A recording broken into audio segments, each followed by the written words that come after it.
Kingsman Baseball is on the air. Fly ball, center fielder on the run. He can't get to it. That's going to roll to the wall. It'll be extra bases. High fly ball, deep left. That thing is smoke. You got to have a passport to catch that. Kingsman Baseball is brought to you by Chick-fil-A, Cherry Road, Rock Hill. Outback Steakhouse, no rules, just right. Rock Hill Coca-Cola Bottling Company, Open Happiness. Olive Garden, when you're here, your family. Planet Fitness, home of the judgment-free zone. And by Substation 2, Cherry Road, Rock Hill, across from Winthrop University. Slice, slice, slice, garden, garden, garden. We'll take a look at today's game, bring you the starting lineups, and hear from Kingsman Baseball head coach Joe Hudac on the Kingsman Baseball pregame show. Now, here is the radio voice of Kingsman Baseball, Stephen Stone. And thank you very much, Jay Taylor. Good afternoon, everyone, and welcome into York Comprehensive High School for another exciting doubleheader of Kingsman Baseball action. Today, the Queen City Corndogs have come to town. We'll step aside, come back, and get the thoughts of head coach Joe Hudac right after this on the Kingsman Baseball Network. Attention fans, Planet Fitness is proud to team up with Kingsman Baseball, where strength meets sportsmanship. Whether you're hitting home runs or hitting the gym, Planet Fitness has everything you need to stay game day ready. With tons of equipment and memberships starting at just $15 a month, it's the perfect place to stay strong, stay motivated, and stay in the game. Planet Fitness, because we're all strong on this planet. Proud sponsors of Kingsman Baseball. Welcome to Substation 2. Why did you slap me? For being fresh. I wasn't being fresh. No, your sandwich is so fresh. Well, we do slice everything fresh to order. Now, what can I have for dessert? No, now look who's being fresh. Ow, okay, I deserve that one. This is Charlie Ruffalo. Everything we do is fresh, fresh, fresh. Our bread is fresh out of the oven. Our meats and cheeses are cut fresh right in front of your eyes. We garden each sandwich just the way you tell us across the counter. That's why we're the best. Substation 2, Cherry Road, across from Winthrop. And we're back with breaking news. The new Coke Zero Sugar might be the best Coke ever. That's right, Jim. With an improved taste and 0 calories, make sure... Jim. Ooh, yes, this tastes like the best Coke ever to me. We're on the air. I need to try it first. With zero sugar and now even more delicious, is the new Coca-Cola Zero Sugar the best Coke ever? Find out for yourself. Distributed by Rock Hill Coca-Cola Bottling Company.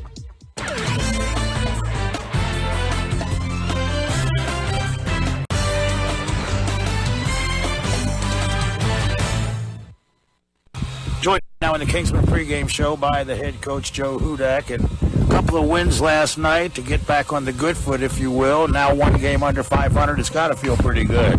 Yeah, I thought we played really well last night, both games. You know, I thought overall we pitched pretty well. Walked maybe a couple too many guys that hurt us, but all in all pitched pretty well and played good defense, got timely hitting. It's always good to get back on the winning track. Well, not only that, but, you have not lost your touch when it comes to the art of small ball.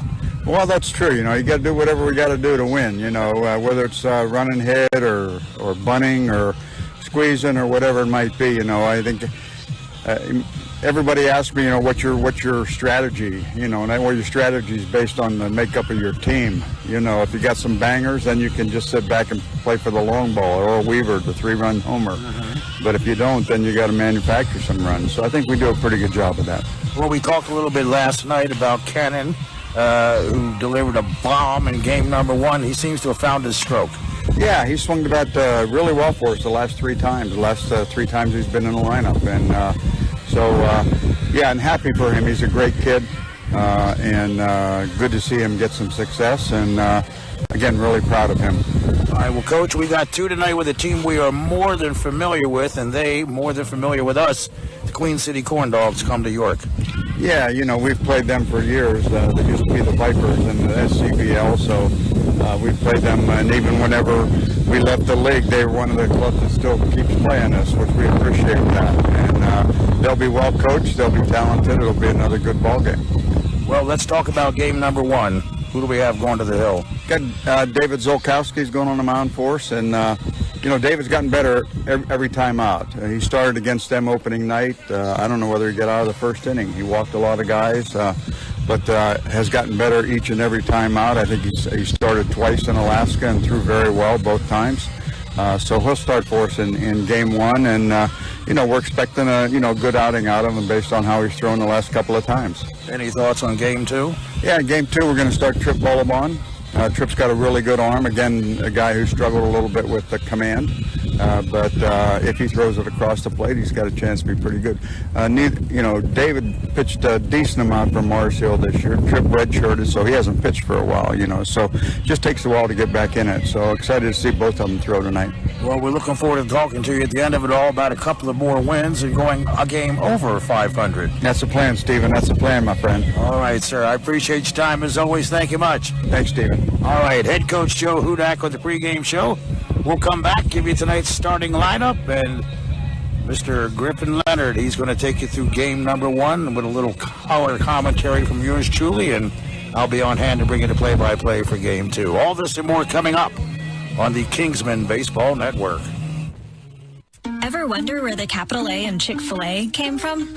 It started with grade A, top-quality chicken. But we believed everything, not just the food, should be grade A. A is for all the little things we do to bring you our best every day. To me, the A in Chick-fil-A is a smile. I want to give the guests a little encouragement, maybe just a little joke that makes them laugh when they come through the drive-thru. Visit Chick-fil-A on Cherry Road in Rock Hill today. Proud supporter of Kingsmen Baseball. This is Scott Davis with Northside Baptist Church, and I'd like to share why we're honored to support Kingsmen Baseball, especially in light of a culture that produces young men capable of unthinkable violence and incredible apathy. It's so encouraging to help an organization that teaches young men character through the great game of baseball. Add to that our shared convictions that the surest way to success and significance is through a living relationship with Jesus Christ, and you've got a winning combination on the baseball diamond, in the boardroom, or wherever God calls these young men. At Olive Garden, our cheese will make you melt and leave you bubbling with joy. It's what makes our amazing Alfredos, well, amazing. It's the gift in every ravioli and the layer of lasagna you can't live without. Best part is, the cheese keeps coming till you say when. Just like our never-ending first course, that's always on us. Olive Garden, we're all family here.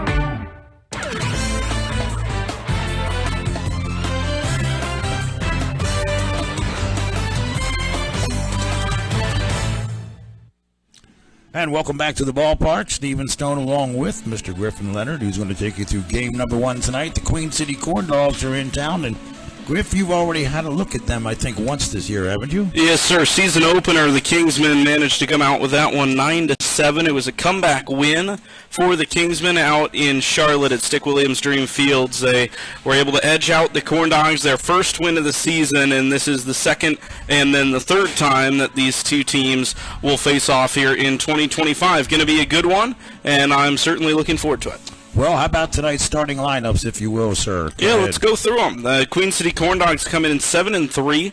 They have been on a hot streak as of late, winners of their last 3 in a row. They start Evan McIntyre at center field, batting first. Mike Kraft is in the 2 spot. He's followed up by Neil Griffin and Harrison Booth-Alette. Louis Hill's the designated hitter in the 5 spot. Drew Wheeler at 6 spot, playing third. Keontae Booker's the left fielder in the 7 spot, followed by the right fielder, Luke Keller. Charlie Davis is at the 9 hole at first base, and they're batting 10, so doing the catching is Owen Miller, wearing the number 31 behind the plate. Wyatt Tucker's the starting pitcher for the Queen City Corndogs today, and the Kingsmen on the other side, Brady Yarborough, Josh Jackson, Alan Benhart, Vincenzo Stefano, Perry Dyer, Ethan Bonacore, Mason Salisbury, Jack Davis, Evan Haverluck, and Christian Burney. Starting pitcher for the Kingsmen today is David Zolkowski. We'll step aside here for the national anthem, and then we'll go through the Kingsmen defensively here on the Kingsmen Baseball Network. Attention fans, Planet Fitness is proud to team up with Kingsmen Baseball, where strength meets sportsmanship. Whether you're hitting home runs or hitting the gym, Planet Fitness has everything you need to stay game day ready. With tons of equipment and memberships starting at just $15 a month, it's the perfect place to stay strong, stay motivated, and stay in the game. Planet Fitness, because we're all strong on this planet. Proud sponsors of Kingsmen Baseball. And we're back with breaking news. The new Coke Zero Sugar might be the best Coke ever. That's right, Jim. With an improved taste and 0 calories, make sure... Jim. Ooh, yes, this tastes like the best Coke ever to me. We're on the air. I need to try it first. With zero sugar and now even more delicious, is the new Coca-Cola Zero Sugar the best Coke ever? Find out for yourself. Distributed by Rock Hill Coca-Cola Bottling Company. Let's kick back for the moment. Toss all your worries in the air, cause you forget them when you're there. Let's go out back tonight. Let go of the day. Go out back tonight. But the steak is thick and juicy. The shrimp is grilled and sweet. The chicken, tender.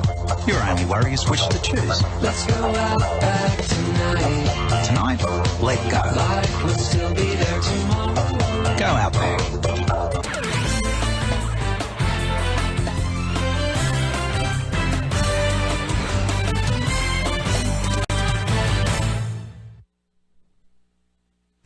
Well, welcome back to your comprehensive high school. Stephen Stone, along with Griffin Leonard, as the national anthem has been played. Starting lineups have been given, and when we left off, before we left, you were getting ready to give a defensive look at things. Yes, sir, Stephen. The Kingsmen with a very, very unique defensive alignment to what we've seen so far this season. I'm really curious to see how this group unfolds. Ethan Bonacore, traditionally in right field, he'll play left today. Josh Jackson is back in center after we saw him there last night.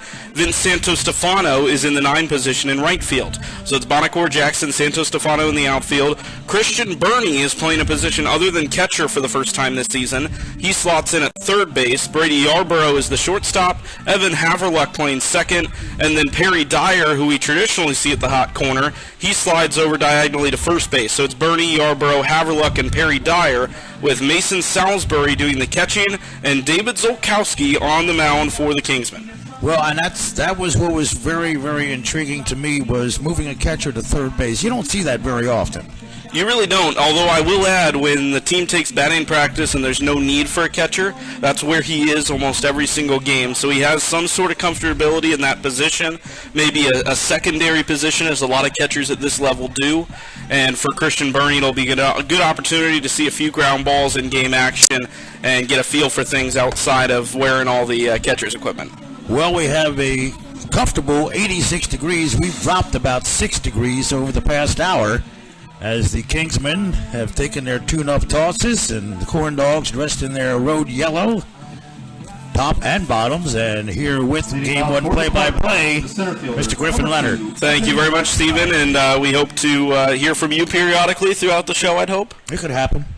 Well, let's get this thing going, shall we? As David Zolkowski is on the mound, getting ready to throw his first pitch, tying his right shoe before he picks up his glove and gets going. The last time we saw him in action, the final game of the Kingsmen's trip to Alaska, where he threw 3 innings.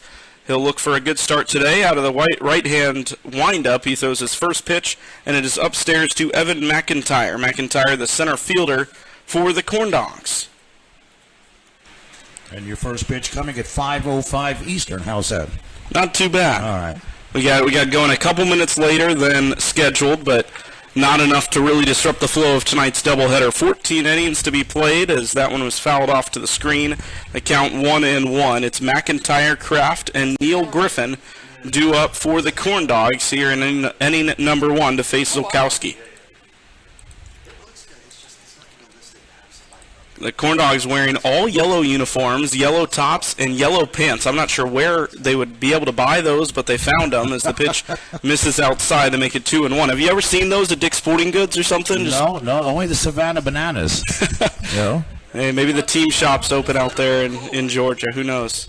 How far is Savannah from Rock Hill? I'd say about 4 hours, maybe 5. It's not too bad of a road trip.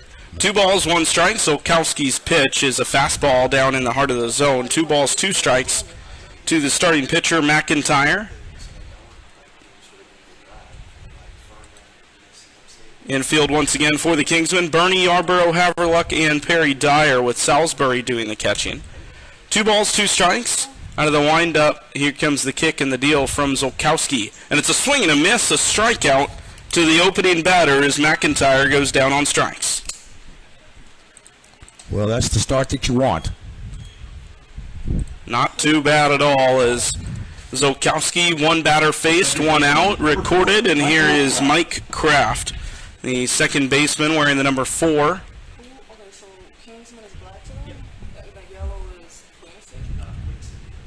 The Kingsmen out of the windup here with one away. First pitch, fastball, it sunk away from the hitter, and it was a swinging strike to make it 0-1. Kraft is batting in the right-handed batter's box. Zolkowski sports the sinker as his primary fastball, coming in the high 80s. 0-1 pitch. It's a line drive up the middle, a base hit, and the first hit of the ball game for the Corndogs as Michael Kraft reaches with one away. Jackson the throw into the infield, and Zolkowski will have to move into the stretch with a man on. Well, we'll see the Kingsmen set up for infield set up for a double play.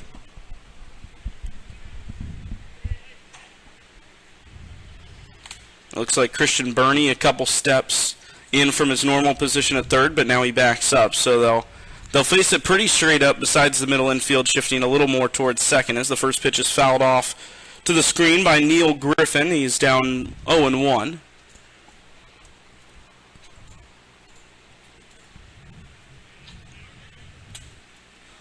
Outfield for the Kingsmen, Bonacore in left, Jackson in center, and Santos Stefano in right field. Spin throw and a throw down to first. Back safely with the dive is Kraft as Dyer applied the tag. The Queen City Corndogs come in 7-3. The Kingsmen 6-7. Kingsmen with a chance to improve to 500, and then if all goes right today, they would be a game above it by the time that the doubleheader is over. Winners of 3 of their last 4. No balls, 1 strike. Kraft still off of first base after Zolkowski's thrown over twice in a row. He throws over a third time. That's almost predictable, isn't it? You know, when the team was out in the in Fairbanks, they were playing the Gold Panthers, and there were a lot of fun things about that ballpark. One of them being the sound effects panel that they had. Yeah. They were not afraid to throw some stuff over the speakers. As Zolkowski deals the 0-1, and it's at the knees, dropped by Salisbury. Runner tripping as he runs down to second. Throw goes down. Was that the difference? It is. Out at second base after Mike Kraft stumbled about halfway in between first and second. How costly is that? That is major. I mean, you go from a guy in scoring position, now suddenly nobody on and 2 out. That's big. The pitch was in there for a strike to make it 0-2. Anyway, I was saying with the sound effects, they would play, if they threw over to first, they would play a boring, and, all the fans would get a kick out of that, 1 and 2. And I was wondering personally if it actually would affect anything the pitcher's doing. If they heard that, for the 3rd time in a row, do you throw over a 4th, or do you just go for the pitcher, or go for the hitter, rather? It's all psychological. That's a mental game, baseball is the 1-2 in there from Zolkowski. A swinging strike, and the inning is over. Unorthodox 1-2-3, 2 strikeouts, and the Kingsmen in short order will hit here in the bottom of the first on the Kingsmen Baseball Network. This is Scott Davis with Northside Baptist Church, and I'd like to share why we're honored to support Kingsmen Baseball, especially in light of a culture that produces young men capable of unthinkable violence and incredible apathy. It's so encouraging to help an organization that teaches young men character through the great game of baseball. Add to that our shared convictions that the surest way to success and significance is through a living relationship with Jesus Christ, and you've got a winning combination on the baseball diamond, in the boardroom, or wherever God calls these young men. Welcome to Substation 2. Why did you slap me? For being fresh. I wasn't being fresh. No, your sandwich is so fresh. Well, we do slice everything fresh to order. Now what can I have for dessert? No, now look who's being fresh. Ow, okay, I deserve that one. This is Charlie Ruffalo. Everything we do is fresh, fresh, fresh. Our bread is fresh out of the oven. Our meats and cheeses are cut fresh right in front of your eyes. We garden each sandwich just the way you tell us across the counter. That's why we're the best. Substation 2, Cherry Road, across from Winthrop.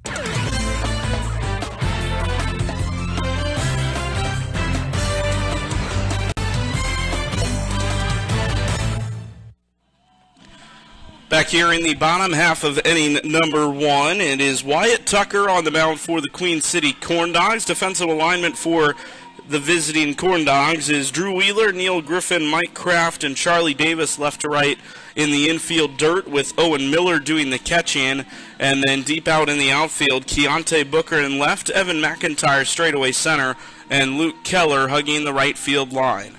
The Corndogs will face Brady Yarborough, Josh Jackson, and Alan Benhart to kick off of the first inning. It was a similar top three to what we saw in one of the games yesterday, and it worked pretty well for the Kingsmen, Stephen. It did indeed, and that's, Joe Hudac is a creature of habit. When he finds something that he likes that works, you'll find he usually will stay with it. So Brady Yarborough to hit leadoff, had a couple of hits yesterday in what was a good day for the shortstop. Now to the windup comes the right-hander Tucker, and he fires a first pitch strike to get ahead of Yarborough. One of the things I'm interested to see tonight, Griffin, also is, we made a lot of calls to the bullpen last night, especially in that second game, and how deep he's going to be able to go with his pen tonight. Yarborough fouls off the 0-1 to make it 0-2. The Kingsmen, a bullpen short team right now. Garrett Brust hasn't pitched in a couple of weeks. He's back with the team today, but unavailable to pitch as there's a bloop single into right field, dropping just over the head of the first baseman Charlie Davis, and Yarborough has himself a single. That's 3 hits for Yarborough across these 2 doubleheaders. None of them necessarily scorched off the bat, but if it lands in a good spot, you'll take it as the hitter, right? Well, I know, right into the Bermuda Triangle there behind first base, between first and second, where nobody could really get to it. The first baseman, he was backpedaling Davis as best as he could, but there was no way that the second baseman was going to be able to get over there in time to do anything about it. Josh Jackson will hit with a man on first, nobody out. He squares. The pitch was behind him. To second goes Yarborough as the catcher Miller is scrambling to pick up the baseball. He does so, and a runner in scoring position for Josh Jackson and the Kingsmen. Well, first wild pitch of the night. We saw several of those last night on both sides. Josh hitting .314. This is his 12th start of the season. Facing a 1-0 pitch here from Tucker, and he watches it go off the inside edge. 2 balls, no strikes.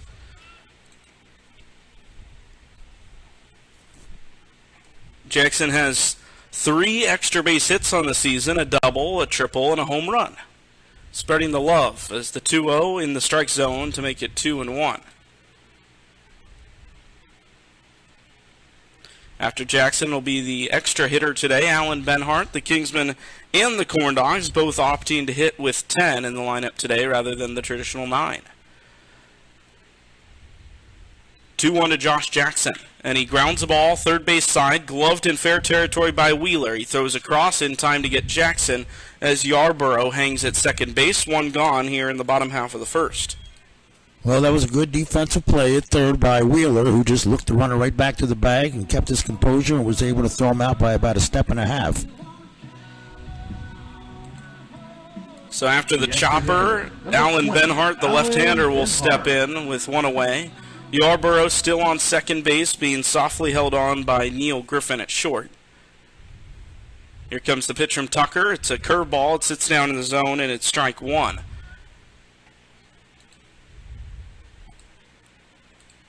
Wyatt Tucker, the right-hander out of Coker, doing the pitching today for the visiting Corndogs.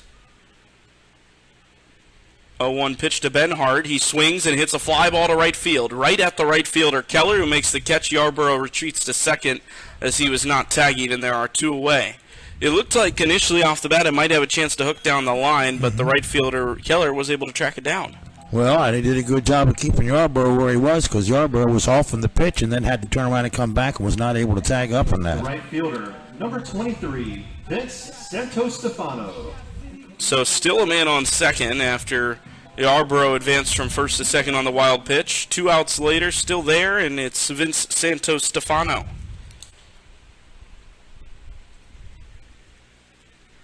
First pitch to Vince is upstairs high.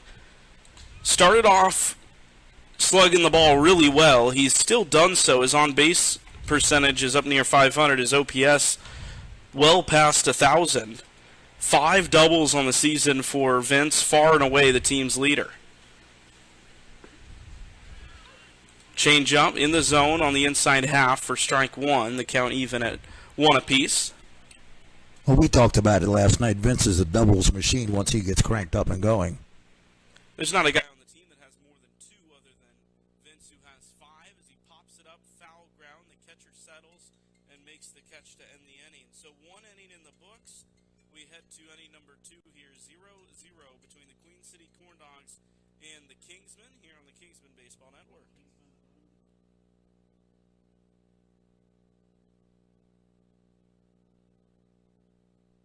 Ever wonder where the capital A in Chick-fil-A came from? It started with grade A, top quality chicken. But we believed everything, not just the food, should be grade A. A is for all the little things we do to bring you our best every day.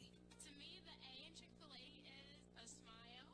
I want to give the guests a little encouragement, maybe just a little joke that makes them laugh when they come through the drive-thru. Visit Chick-fil-A on Cherry Road in Rock Hill today, proud supporter of Kingsmen Baseball. This is Scott Davis with Northside Baptist Church, and I'd like to share why we're honored to support Kingsmen Baseball, especially in light of a culture that produces young men capable of unthinkable violence and incredible apathy. It's so encouraging to help an organization that teaches young men character through the great game of baseball. Add to that our shared convictions that the surest way to success and significance is through a living relationship with Jesus Christ, and you've got a winning combination on the baseball diamond, in the boardroom, or wherever God calls these young men.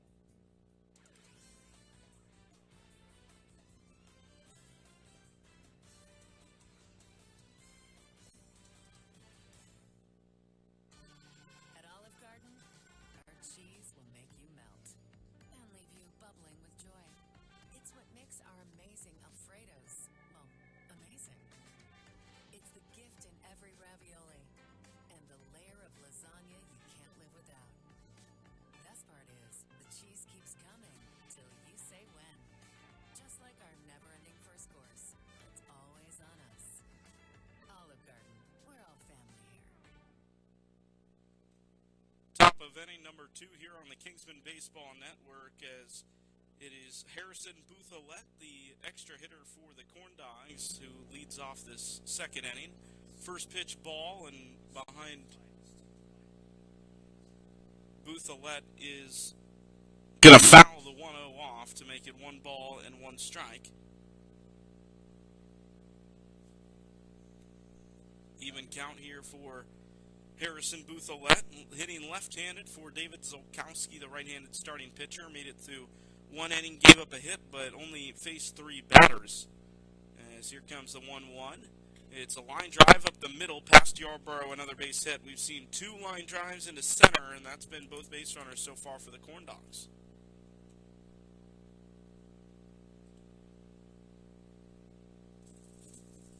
The first time the Queen City Corndogs got a man on first base, he tried to take second on a ball that got away from the catcher. The runner in Mike Kraft almost fell down trying to take second base and was thrown out by Salisbury, who was able to use that extra time to scramble up and make the throw. Louis Hill hits the designated hitter with nobody out and a man on first base. First pitch blocked by Salisbury, keeps it in front, 1-0. He had a gratuitous bounce there off his shoulder pad, as I think he was ready to scramble up and chase it down. A ball on no strikes. Infield for the Kingsmen, Bernie, Yarborough, Haverluck, and Dyer. Dyer holding on Boothallette, who's leading off by only a couple of feet down at first base. 1-0 pitch downstairs at the sinker, 2-0.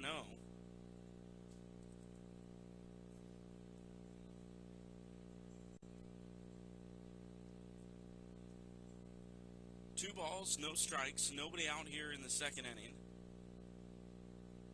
Zolkowski's pitch is just south of the knees. 3 balls, no strikes. So some troubles here in the second for David, facing the 4, 5, 6 hitters. Drew Wheeler in the 6th spot, due to come up next. He's swinging in the on-deck circle. 3-0, a ground ball foul, third base side. Traditionally, you're only supposed to have 1 batter swinging in the on-deck circle. The Corndogs have 2 out there right now. neither one of them are actually standing on the designated circle. One's in front of it, one's behind it. But I guess some extra time to warm up. 3 balls, 1 strike. Solkowski's delivery is a swing and a miss, a fastball downstairs to make it 3-2. David trying to come all the way back here with nobody out. Louis Hill in the box for his first time today, doing hitting only as the DH. Payoff pitch from Solkowski, and it's a chopped ball grounded to the on-deck man and Drew Wheeler. Outfield for the Kingsmen, left to right, Bonacore, Josh Jackson, and Santos Stefano.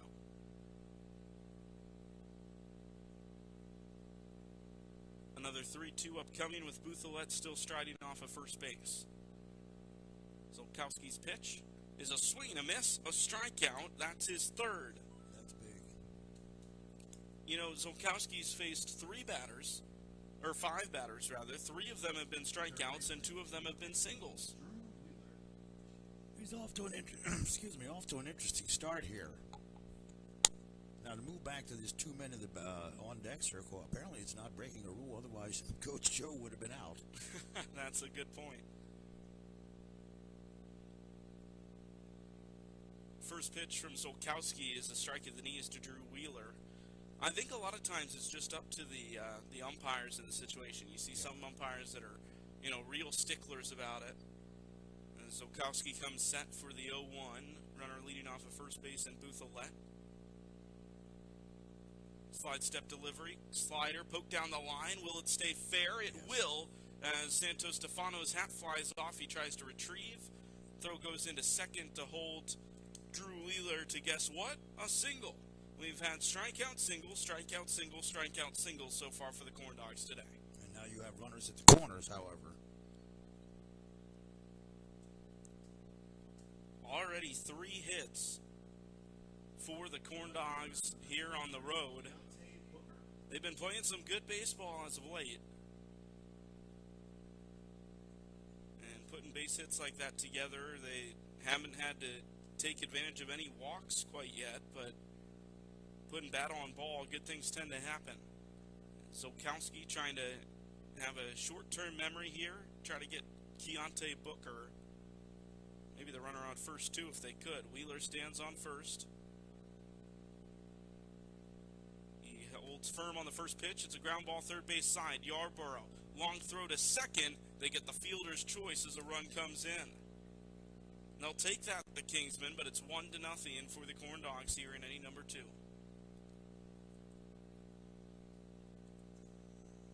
Well, a bit of a bang-bang play.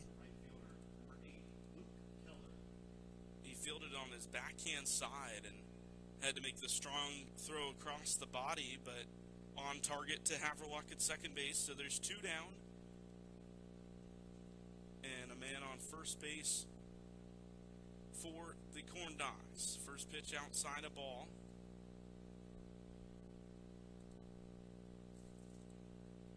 Luke Keller, the hitter, left-handed hitter, playing right field today. And the pitch low and away for ball 2.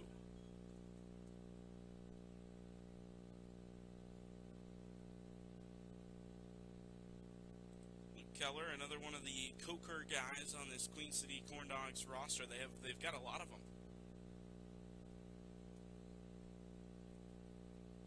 2-0 pitch in the strike zone, low part of the zone for strike 1 to make it 2-1. The Kingsmen in the bottom of the second will hit Perry Dyer, Ethan Bonacore, and Mason Salisbury.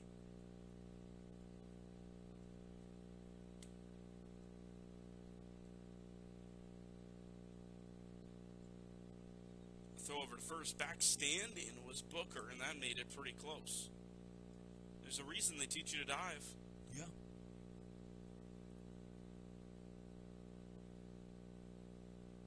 Some teams even practice that. Oh, there you go. This time he does dive back as the throw goes over again.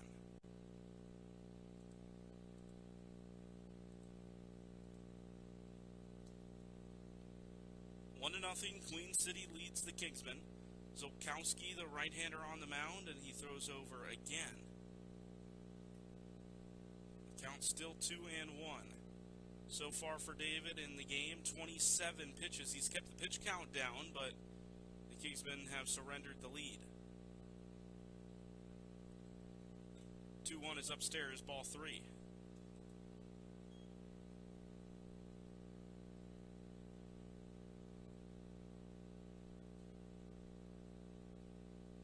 David comes set at the belt, looks toward first once, but comes home. And he spiked it, ball 4. The inning continues. Couple of base runners on for the Corndogs here in inning number 2. And Zolkowski being forced to work a little bit, trying to end this inning with only 1 run to the negative.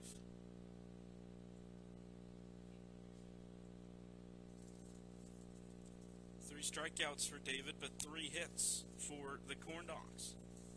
Runners on second and first for Charlie Davis. First pitch from Zolkowski is a swinging strike on the sinker fastball, and it's 0-1. Charlie Davis out of Cleveland Community College. Swinging the right-handed bat, and he's behind 0-1 in the count. Zolkowski, the head turned towards second, faces home and delivers the pitch, which is down low. He wanted to chase it. It's a good slider from Zolkowski. Pretty much every pitch of his has a little bit of movement, right? He throws the sinker instead of a traditional fastball, and then as far as off-speed goes, has the slider, has a curve that he goes to occasionally, but has a good changeup as well to just kind of keep the hitter off guard. Goes to the slider again, it's fouled off, and there's 2 strikes to the hitter in Charlie Davis.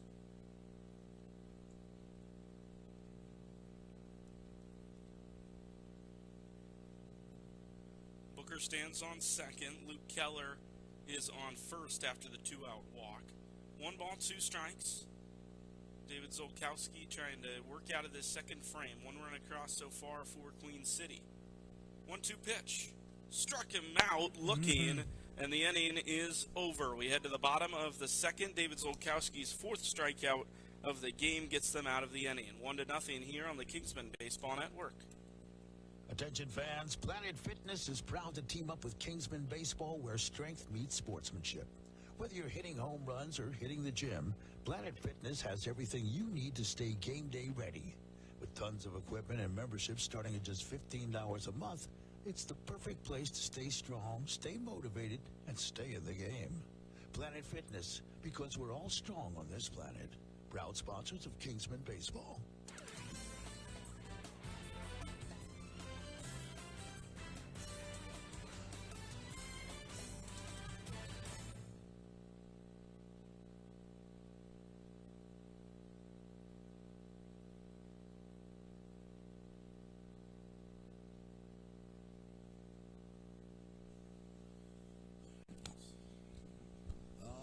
Getting ready for the bottom of the second once again, Mr. Griffin Leonard. Thank you very much, Stephen. 1-0 here as the Queen City Corndogs lead Kingsmen Baseball. The Kingsmen 1-0 against the Corndogs so far this season after they defeated Queen City in the season opener out in Charlotte. But it is the visitors here at York Comprehensive High School that lead 1-0. The Kingsmen set to bring up Perry Dyer, Ethan Bonacore, and Mason Salisbury. 5, 6, 7 out of the 10 in the Kingsmen lineup today. Second inning coming for Wyatt Tucker. He was very efficient. Gave up a leadoff single, a little bloop from Yarborough, but after that, stranded him on second, threw only 12 pitches in that first inning. Yeah, that's not bad. When you can stay down in a pitch count, you're going to be around for a while, especially if you have any kind of lead at all, or even if there is no lead or no score. Perry Dyer will hit leadoff in the second. For the Kingsmen at the bottom of the second, the first baseman, number 5, Perry Dyer. Wyatt Tucker is retired 3 in a row and sets off after number 4 here to begin the home half of inning number 2. Pitch from Tucker, high of the zone, ball 1.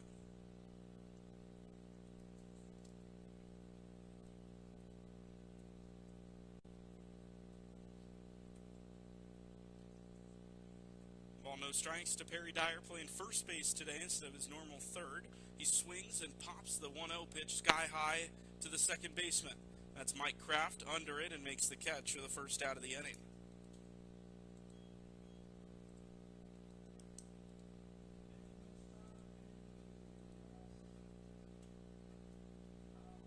Seeing a lot of these guys getting underneath these pitches.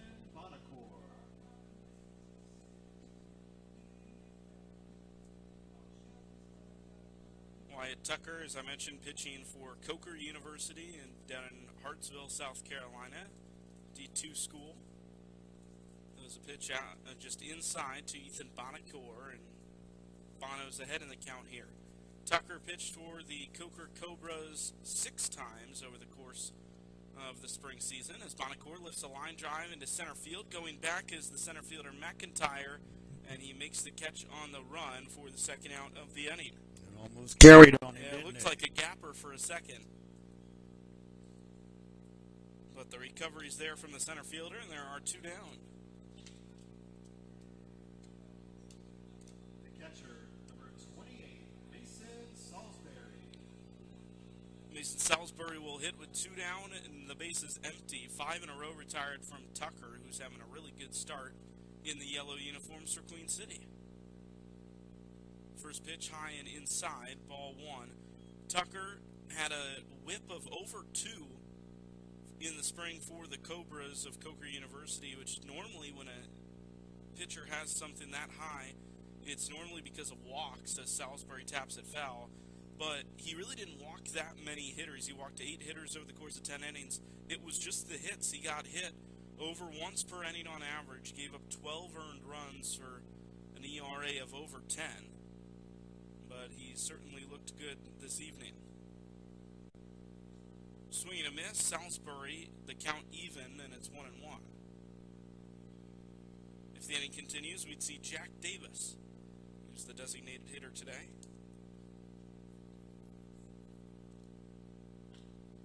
Ball put in play, deep left field, 1-1 pitch. Salisbury, it's going back. It is gone.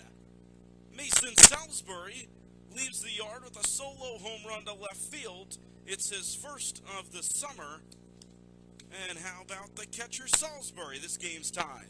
Well, it's a brand new ball game. First extra base hit of the summer for Mason Salisbury, and it's a big shot. He tosses the helmet and runs over to the team. He's pumped up, and so are the black and gold. It's a tie game here in the second. The way the left fielder Booker was chasing that one, it looked like it was going to stay in the yard, and the last second he just looked up and watched it go. So it's 1-1. Jack Davis takes a strike on the inside half. You've got a breeze blowing out in that direction, so that could have helped it as well. Absolutely. 0-1 pitch, and it's just in to Scotty Davis, the designated hitter today.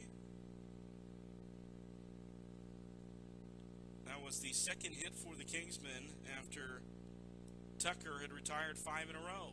Davis swings through the 1-1 to make it 1-2.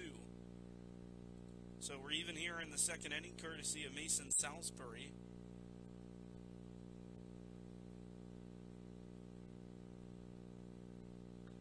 Ground ball foul to extend the inning.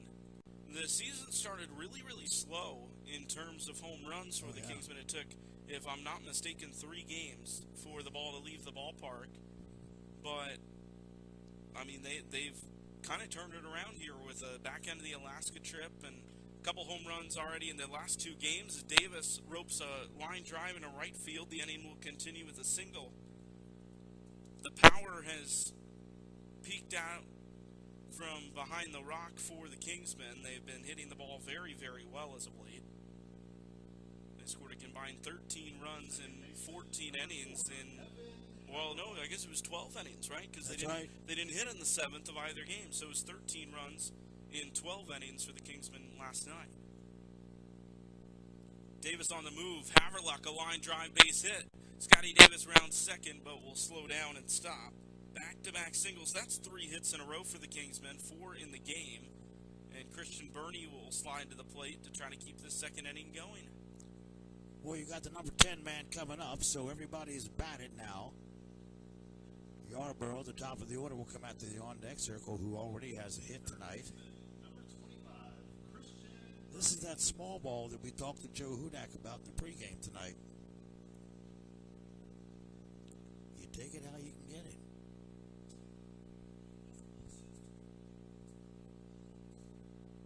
First pitch just high to Christian Burney. Davis on second base. Haverluck is on first.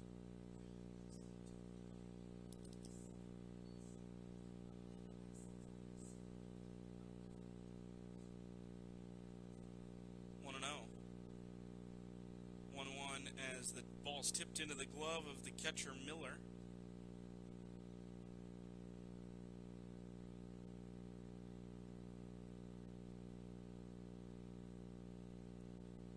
Second and first, two away here. A tie game in the bottom of the second. 1-1 to Burney. He grounds the ball to the shortstop. Griffin will flip it to second. That's a close play at second, but Haverluck was just beaten to the bag. I think that's the right call from the base umpire, though it was close.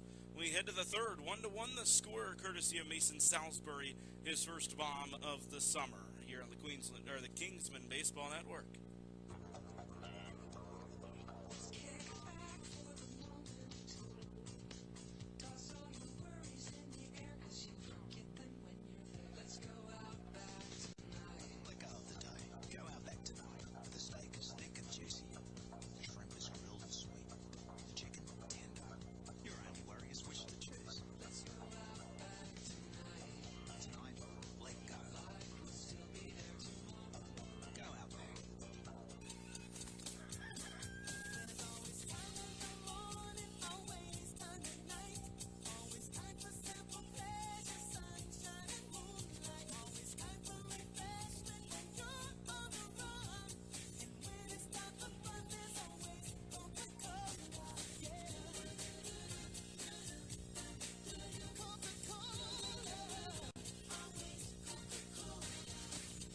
Distributed by Rock Hill Coca-Cola.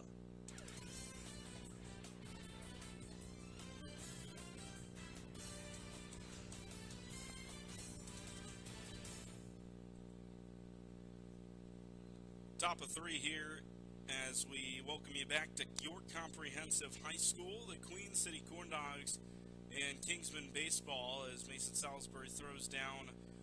They complete their infield warm-up. It's time for inning number 3. Griffin Leonard here with Steven Stone. Got game 1 today. Steven will bring you game 2 as the catcher, Owen Miller, will hit. The 10-hole hitter will lead things off, and then the top of the order will follow. David Zolkowski ran into some trouble in inning number 2. Gave up a couple of base hits, but only conceded 1. So it's a tie game as he throws his first pitch of the third. It's a sinker inside corner, just missed it, ball 1. A reminder, the infield for the Kingsmen is Burney, Yarborough, Haverluck, and Dyer left to right. Zolkowski's 1-0. It's a ground ball, chopped to the third base side, well foul, 1-1. If you're just joining us, the teams traded runs in inning number 2. Mason Salisbury hit a solo home run. It was part of 3 straight hits for the Kingsmen. It's a shame that the home run couldn't have come at the end of that. But he hit the home run, and then 2 men were were put on, but then left on by the Kingsmen offensively. There's a nice curve ball from Zolkowski, and he's ahead in the count 1-2.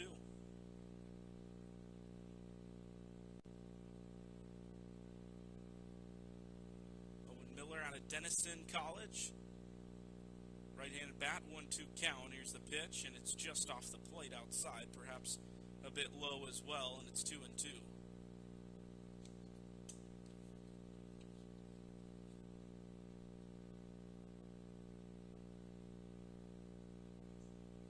Two balls, 2 strikes out of the windup. David Zolkowski here in his third inning of work. He fires the 2-2s, another curve, spiked it down low. It's a good 2-strike pitch, but he doesn't get the chase, and the count is full.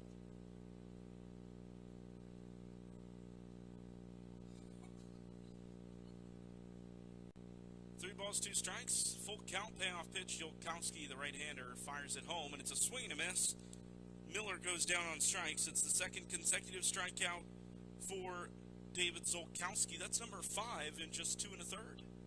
Back to the top of the order for Queen City, center fielder, number 2, Evan McIntyre. The last time we saw David Zolkowski, he pitched 3 innings against the Matsu Miners, game 2 of that series, ended up giving up 5 runs. All 5 were earned.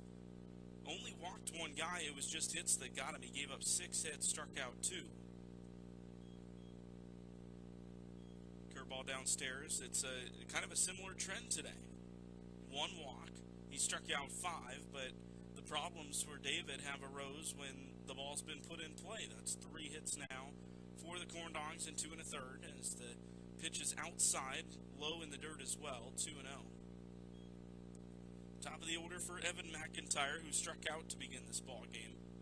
Game 1 of tonight's doubleheader.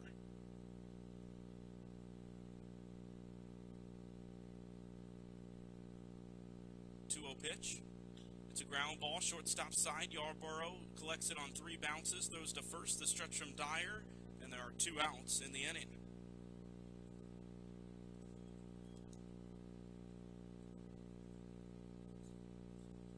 Yarborough had to come up and throw with that slow bouncer, but he makes the play.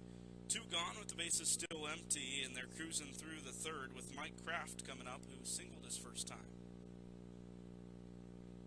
Again, the score 1-1 here on the Kingsmen Baseball Network as they host the Queen City Corndogs down here from nearby Charlotte. About, well, I don't know, what would you say it is to come down here from York? Maybe half an hour?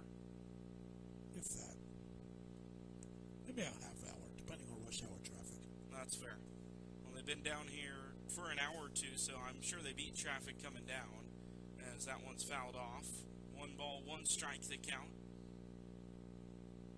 It's about, 45 minutes to get up there. Well, maybe 40 to get up there from Rock Hill, but York a little bit further west for those not local to the area. Well, they play at Charlotte Latin High School, which is one of the finest campuses you're ever going to see. 1 ball, 1 strike. It's popped up. Well, they actually changed their home field this season. Did they? The season opener, I'm assuming that that's their permanent venue from now on. They were playing at the complex that Queens of Charlotte has their baseball and softball games. Beautiful facility. Just over there by the airport on the west side. 1-2 pitch downstairs to make it 2-2. If the inning were to continue, we would see Neil Griffin for the 2nd time, the shortstop. Middle infield slotted in at 2 and 3 in this order. The second baseman, Kraft, in the box as we speak. 2-2 pitch from Zolkowski. And it's a line drive, base hit, left field, 2nd hit down in front of Bonnecourt for Mike Kraft. And he is seeing the ball very, very well today. 4th hit for the Corndogs and a man on with 2 away. His 2nd of the night. He hit a hard line drive to center field his first time around. It's the first hit given up by Zolkowski. And here he creates a bit of a nuisance for the right-handed starter as he was close to getting out of this 3rd inning with under 50 pitches, though he might still, as Bernie dives, Yarborough, the defensive man behind, and they turn the fielder's choice. They get the 3rd out. It looked like that ball might trickle into the outfield as it was past the dive of Bernie, but Yarborough was there as the backup man, and he makes the play. We head to the bottom of the 3rd, 1-1 here on the Kingsmen Baseball Network. Welcome to Substation 2. Why did you slap me? For being fresh. I wasn't being fresh. No, your sandwich is so fresh. Well, we just sliced everything fresh in water. Now, what can I have for dessert? No, now look who's being fresh. Ow, okay, I deserve that one. This is Charlie Ruffalo. Everything we do is fresh, fresh, fresh. Our bread is fresh out of the oven. Our meats and cheese are cut fresh right in front of your eyes. We garden each sandwich just the way you tell us across the counter. That's why we're the best. Substation 2, Cherry Road, across from Winthrop. This is Scott Davis with Northside Baptist Church, and I'd like to share why we're honored to support Kingsmen Baseball, especially in light of a culture that produces young men capable of unthinkable violence and incredible apathy. It's so encouraging to help an organization that teaches young men character through the great game of baseball. Add to that our shared convictions that the surest way to success and significance is through a living relationship with Jesus Christ, and you've got a winning combination on the baseball diamond, the boardroom, or wherever God calls these young men.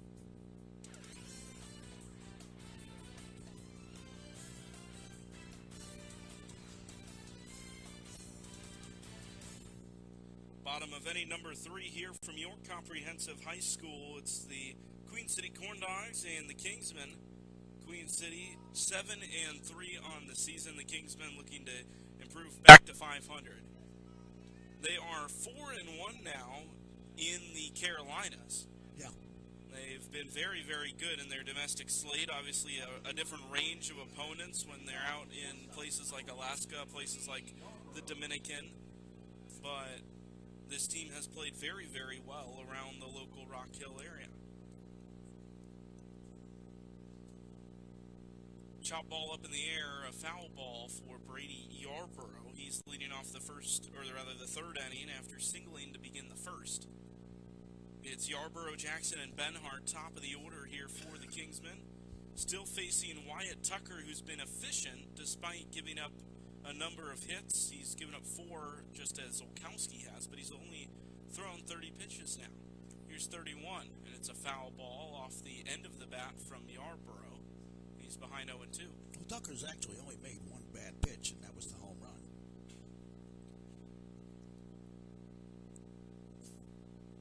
The ball's 2 strikes out of the windup. Here's Tucker's 0-2. And Yarborough slashes it down the third base line, but it's foul.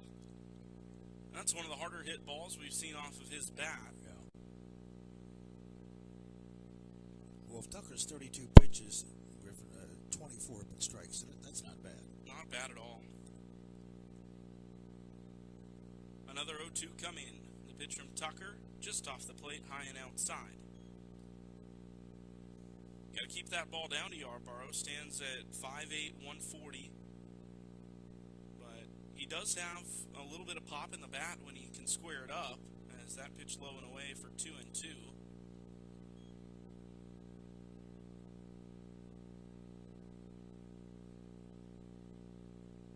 2 balls, 2 strikes. Yarborough readies himself. Tucker fires the pitch home.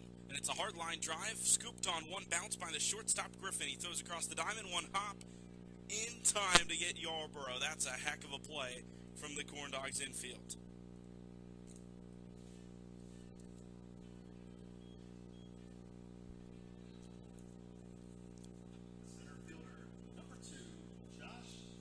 Well, he made the Olay grab with the backhand and short, and then, throwing across the diamond. It's very well done. And he threw the one hop to the first baseman to give him that easy bounce rather than trying to throw off his back foot. Here's Jackson with one down. He takes a big hack but comes up empty. He's down 0-1. Yarborough thought he maybe had his second hit of the game right there. It's one of those that ball, you mentioned the Olay kind of play. It's one that just seems destined to eat up the infielder. It's the 0-1, another swing and a miss from Jackson. This time the ball was dropped by Miller, and it's 0-2.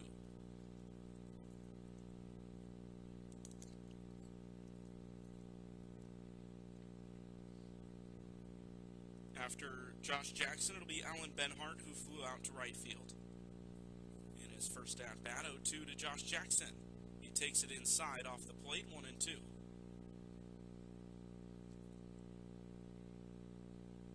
All even up on the scoreboard, one run on 4 hits apiece, no errors either side. And a pop fly to right center field, hooking toward the gap. A long run for McIntyre, and some miscommunication. The outfielders collide, but Luke Keller makes the catch in right. 2 gone, and that one looks scary as Keller hit the dirt. I'm not sure if they collided or if he just ducked down after making the catch to get out of the way. Well, we're seeing a lot of this, and these are guys that, this is the first time anyone playing together is this summer, so communication skills may not necessarily be what you would prefer. Although, wouldn't you say in the outfield, communication is a little more standard amongst teams? I would say so, yes. Pitchers and offensive signs, those vary team to team, but you can't really mess up, I got it, right? No, that's kind of hard in any language. Alan Benhart takes a strike on the outside corner.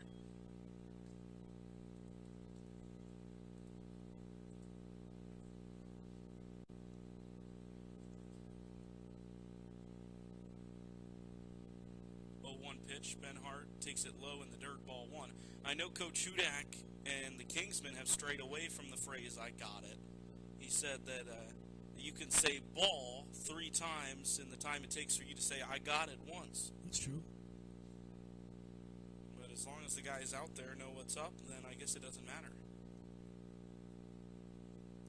1 ball, 1 strike to Benhart, and he takes it on the lower part of the strike zone.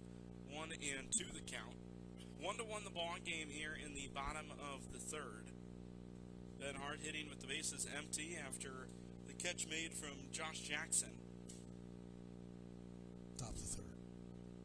1 ball, 2 strikes. A line drive down the right field line. It will drop in front of Luke Keller, and the Kingsmen have a base hit to extend the inning. Well, that's what you like to see, and they do a lot of damage with 2 outs in an inning. Benhart's first hit of the game. And this inning will continue with Vince Santo-Stefano will bat. He's in the cleanup spot today.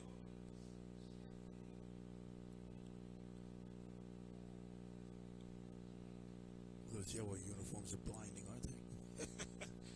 Hey, they stand out. I guess that's what's important. As Tucker comes home with the first pitch. In the dirt, on the move is Benhart, but the middle infielder was not there as the throw sails into center field. The center fielder McIntyre throws it in as Benhart takes second. And in scoring position for the Kingsmen, trying to claim their first lead of the ball game. It's one of those dirt ball reads, and the shortstop never got over there. Pitch to Santo-Stefano in the dirt again. This time Benhart retreats to second. 2 balls, no strikes the count. Kingsmen now out hitting the Corndogs 5-4 here in this ball game.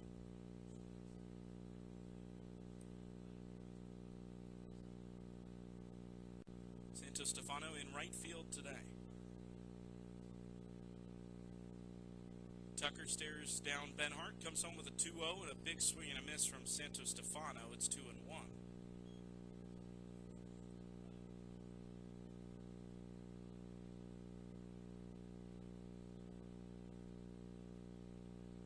Balls, 1 strike. A man in scoring position, tie game in the third. Tucker's slide step delivery in the dirt down low, and it's 3-1. If the inning were to continue, we would see Perry Dyer with 2 outs in the third. Top of the fourth coming up, it'll be Bouthillette, Hill, and Wheeler for the Corndogs. 3-1 pitch off the inside part of the plate, a walk, and 2 on for the Kingsmen here in the third. We'll take that. Some troubles for Tucker. He's thrown now 20 pitches in this third inning. Yet to give up a run, but the inning extended a little longer than he would have wanted after getting 2 quick outs to start it off.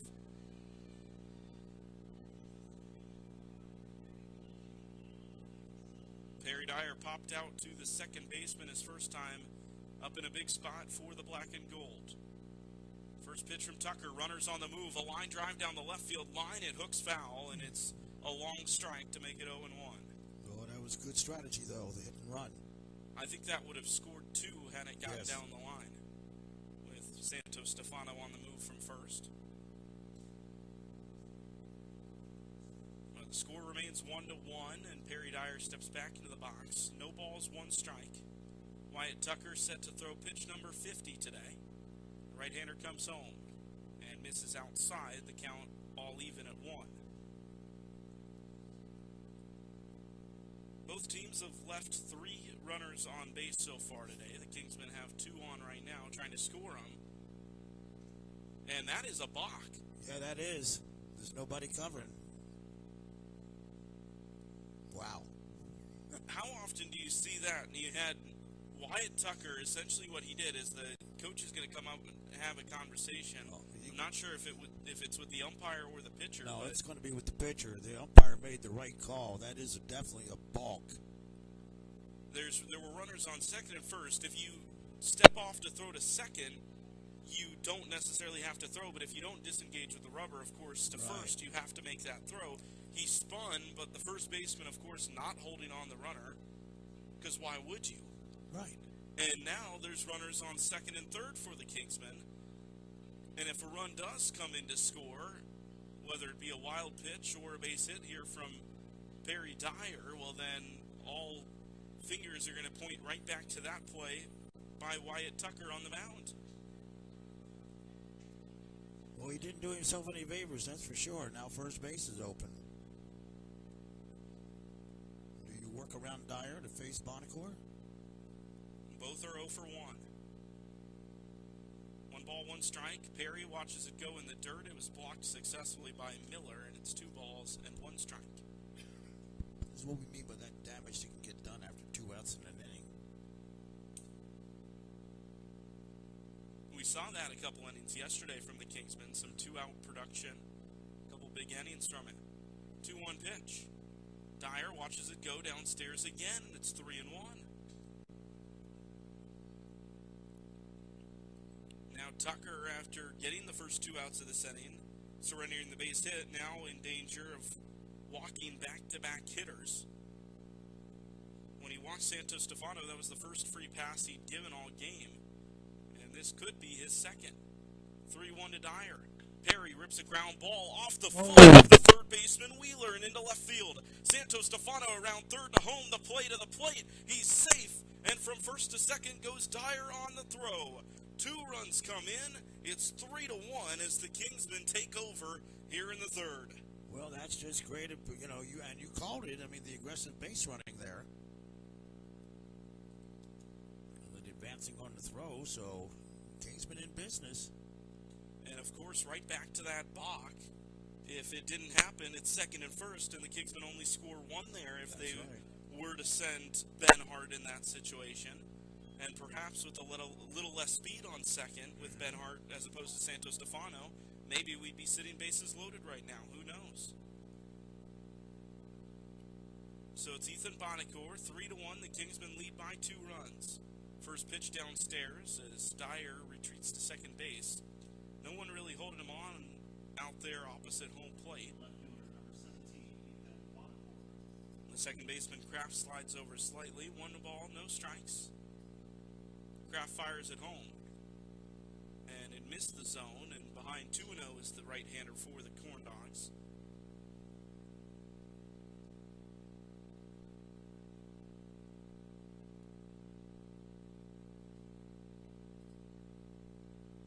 Pitch.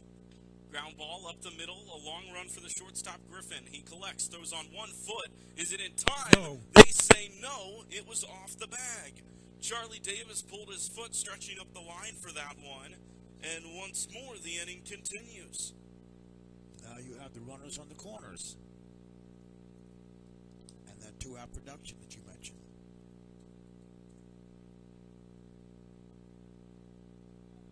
How are they going to score? Infield single?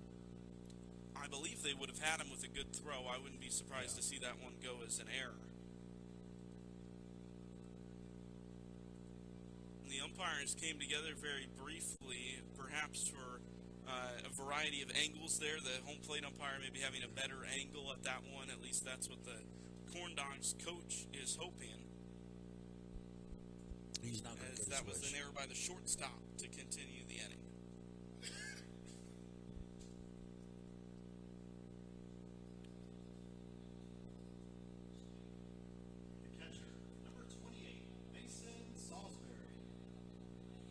So Mason Salisbury, who launched a home run to left field his first time, will hit with runners on the corners 2 away. The Kingsmen 2 runs in this inning. They've scored the last 3 consecutively. And that's the difference here. 3-1 the ball game as we stand in the bottom of the third. Tucker up to 56 pitches in what's been a long third inning for him. Salisbury takes an outside strike. It's 0-1.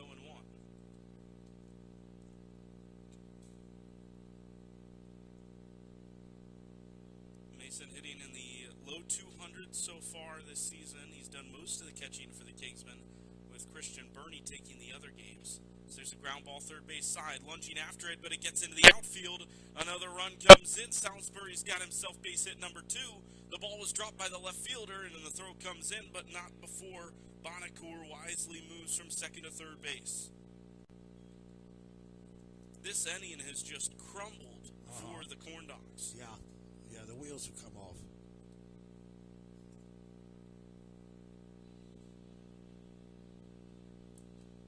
And it's another unearned run for Queen City after the error. And here comes the Queen City head coach.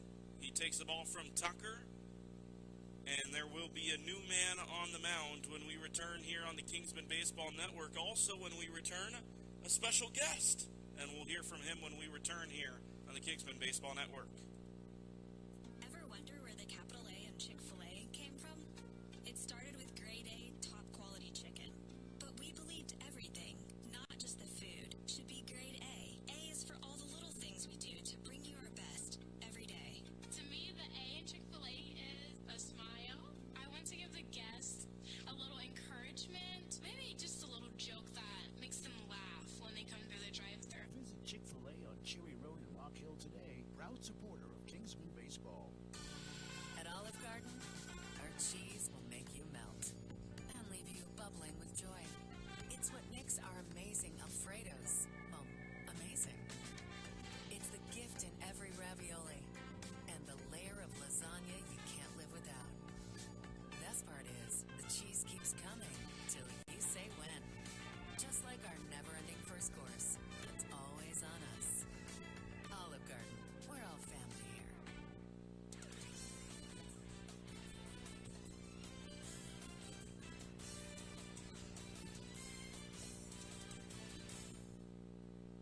This is Scott Davis with Northside Baptist Church, and I'd like to share why we're honored to support Kingsmen Baseball, especially in light of a culture that produces young men capable of unthinkable violence and incredible apathy.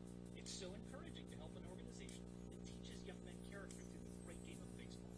Add to that our shared convictions that the surest way to success and significance is through a living relationship with Jesus Christ, and you've got a winning combination on the baseball diamond, the boardroom, or wherever God calls these young men.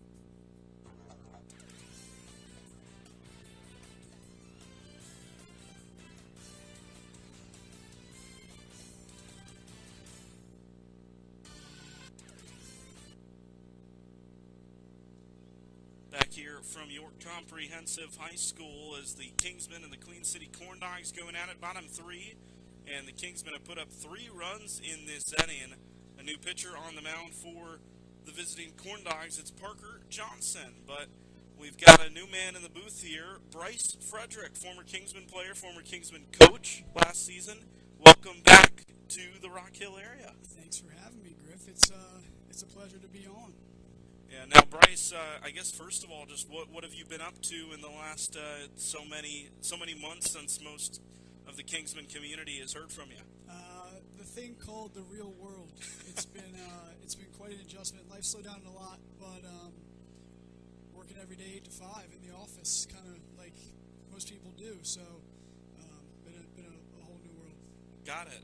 That's good to hear. And what exactly are you doing? What is your job? So I'm a business insurance consultant. So I'm working with business owners and companies to basically mitigate all their risk, whether it be things like workers' comp or their auto fleets or whatever else. So all that exciting, sexy stuff.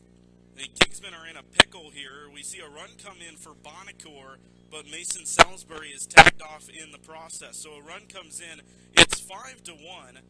And we will head to the top of the 4th inning here on the Kingsman Baseball Network. Bryce, since we've got you, we might as well just stick around here and chat while we've got the mid-inning break. So you're working, and I guess now that you're a year removed from being on the Kingsman, is there something you maybe miss the most? Is there what's maybe a fond memory from your time that maybe you don't quite get to have around anymore? Well, I think probably just summer in general. Like, that's not a thing anymore, you know? Yeah. So, the travel was great. I love, obviously, not being home and being down in this area for most of the summer. It was just a great refresh. You know, and you miss the daily touch points of faith and the conversations and all that type of stuff, too. So, there's a bunch of different facets that I'm missing. Obviously, I'm excited. I'm going back to the DR this year for a week. So, I couldn't stay away completely, but all that type of stuff. It's always great having these new connections and watching these guys and playing with these guys, and then watching what they do throughout the spring. So it's always a great time to come down here, and I think the relationship piece is probably the piece that you really miss the most. Absolutely. And now you said you're coming down to the DR.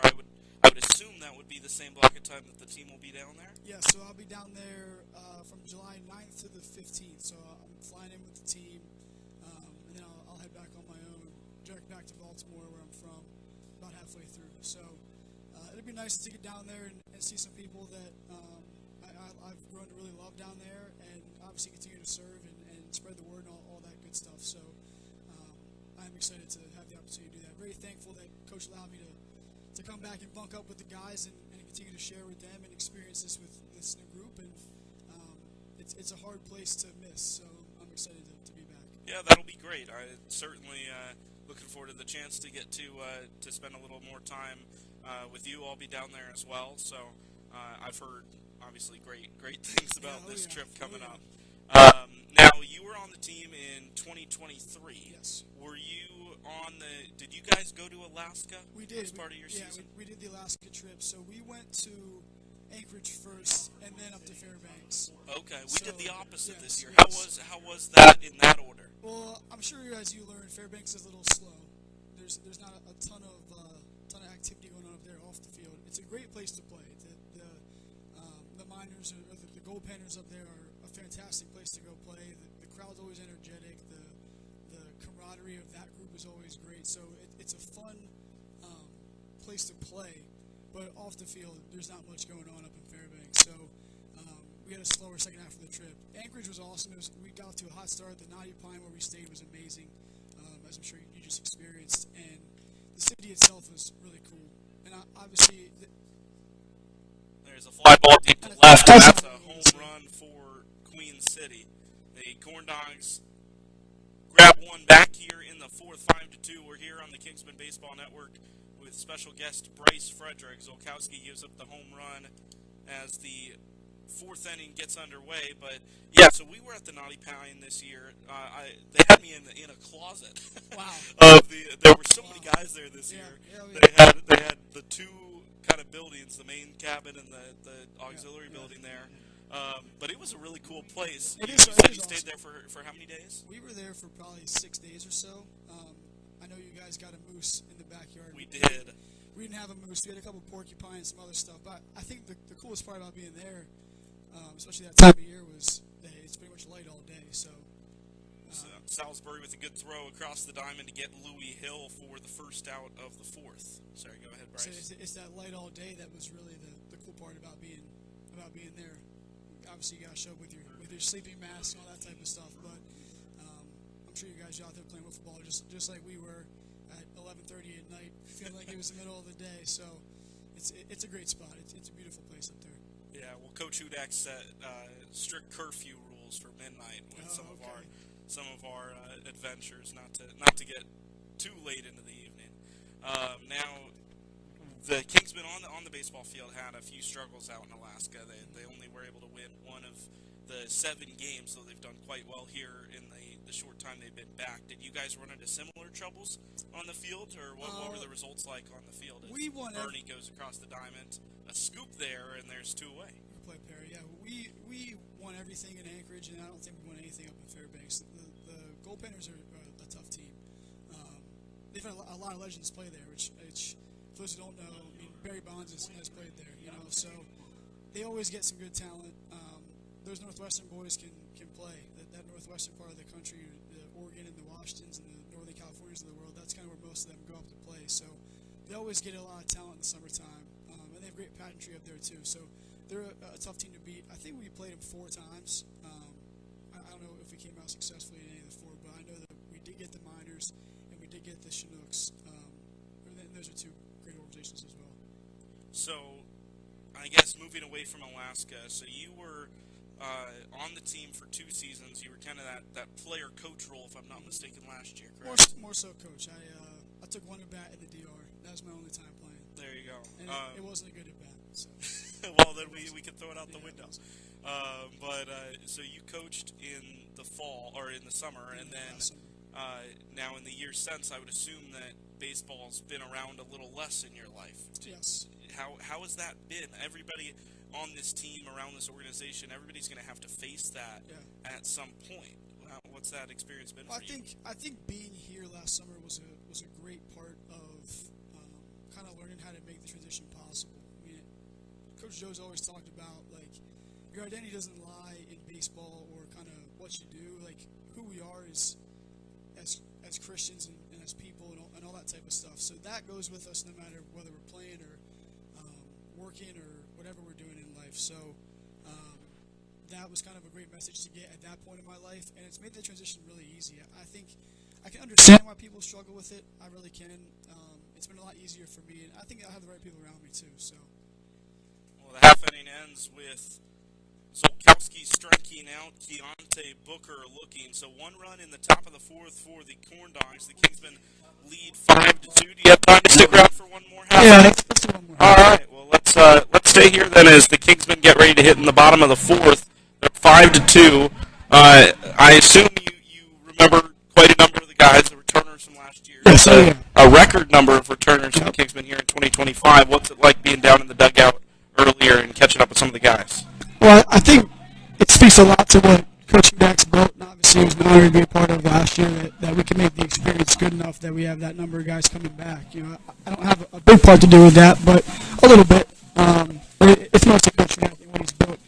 Obviously, they're great guys, all in different places in their life, which is always cool to see. It's fun because most of them were always younger than me, so for me to go back and watch kind of how their springs unfolded and what's happened in this past year for them, it's been pretty cool. Obviously, there's been a handful of Limestone guys that we play with, so it's been tough seeing kind of how they're going to navigate the rest of their college career. But everybody for the most part is doing pretty well, and it's been very exciting to see. Yeah, now, as you all know, faith, Christianity, the Lord, front and center here at Kingsman Baseball. Everybody, whether it's a player, coach, whoever, came into their Kingsman journey in a different place in their faith. How has your faith journey kind of morphed, and how did Kingsman influence your relationship with Christ over the 2 years you were here?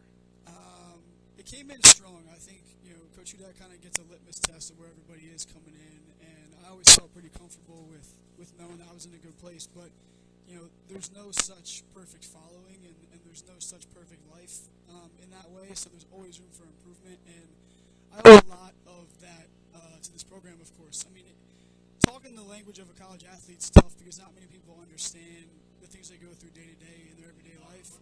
And then talking the language of a Christian is hard to do because, whether they worship in open or worship in private or however they handle it, it's not always the most comfortable thing to always talk about. So to be able to talk about two difficult things at a very relatable way, I think Coach Hudac's really good at, and I think these guys are really good at with each other. So it morphs those two things together and makes it feel like a very comfortable place to grow.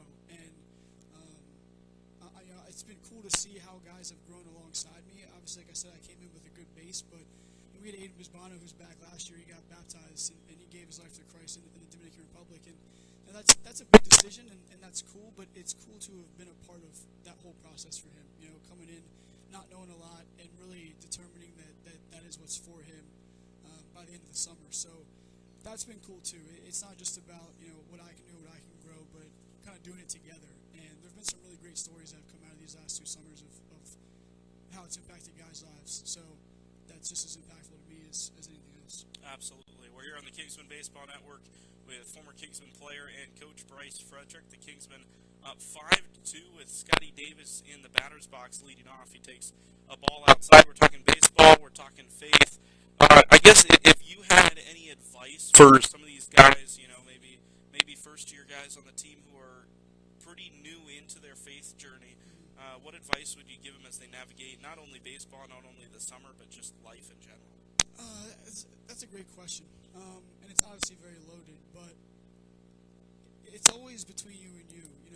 Your routines and your beliefs and all that type of stuff usually isn't the most popular choice. It's not always the most comfortable choice. It's definitely not the easiest thing to go back to college. It's a great kumbaya, and it's great when you're here because it's easy. Everyone's in the same boat. Everyone's learning the same things. Everyone's kind of experiencing what it's like to give certain things up, make sacrifices, and really focus on all that stuff.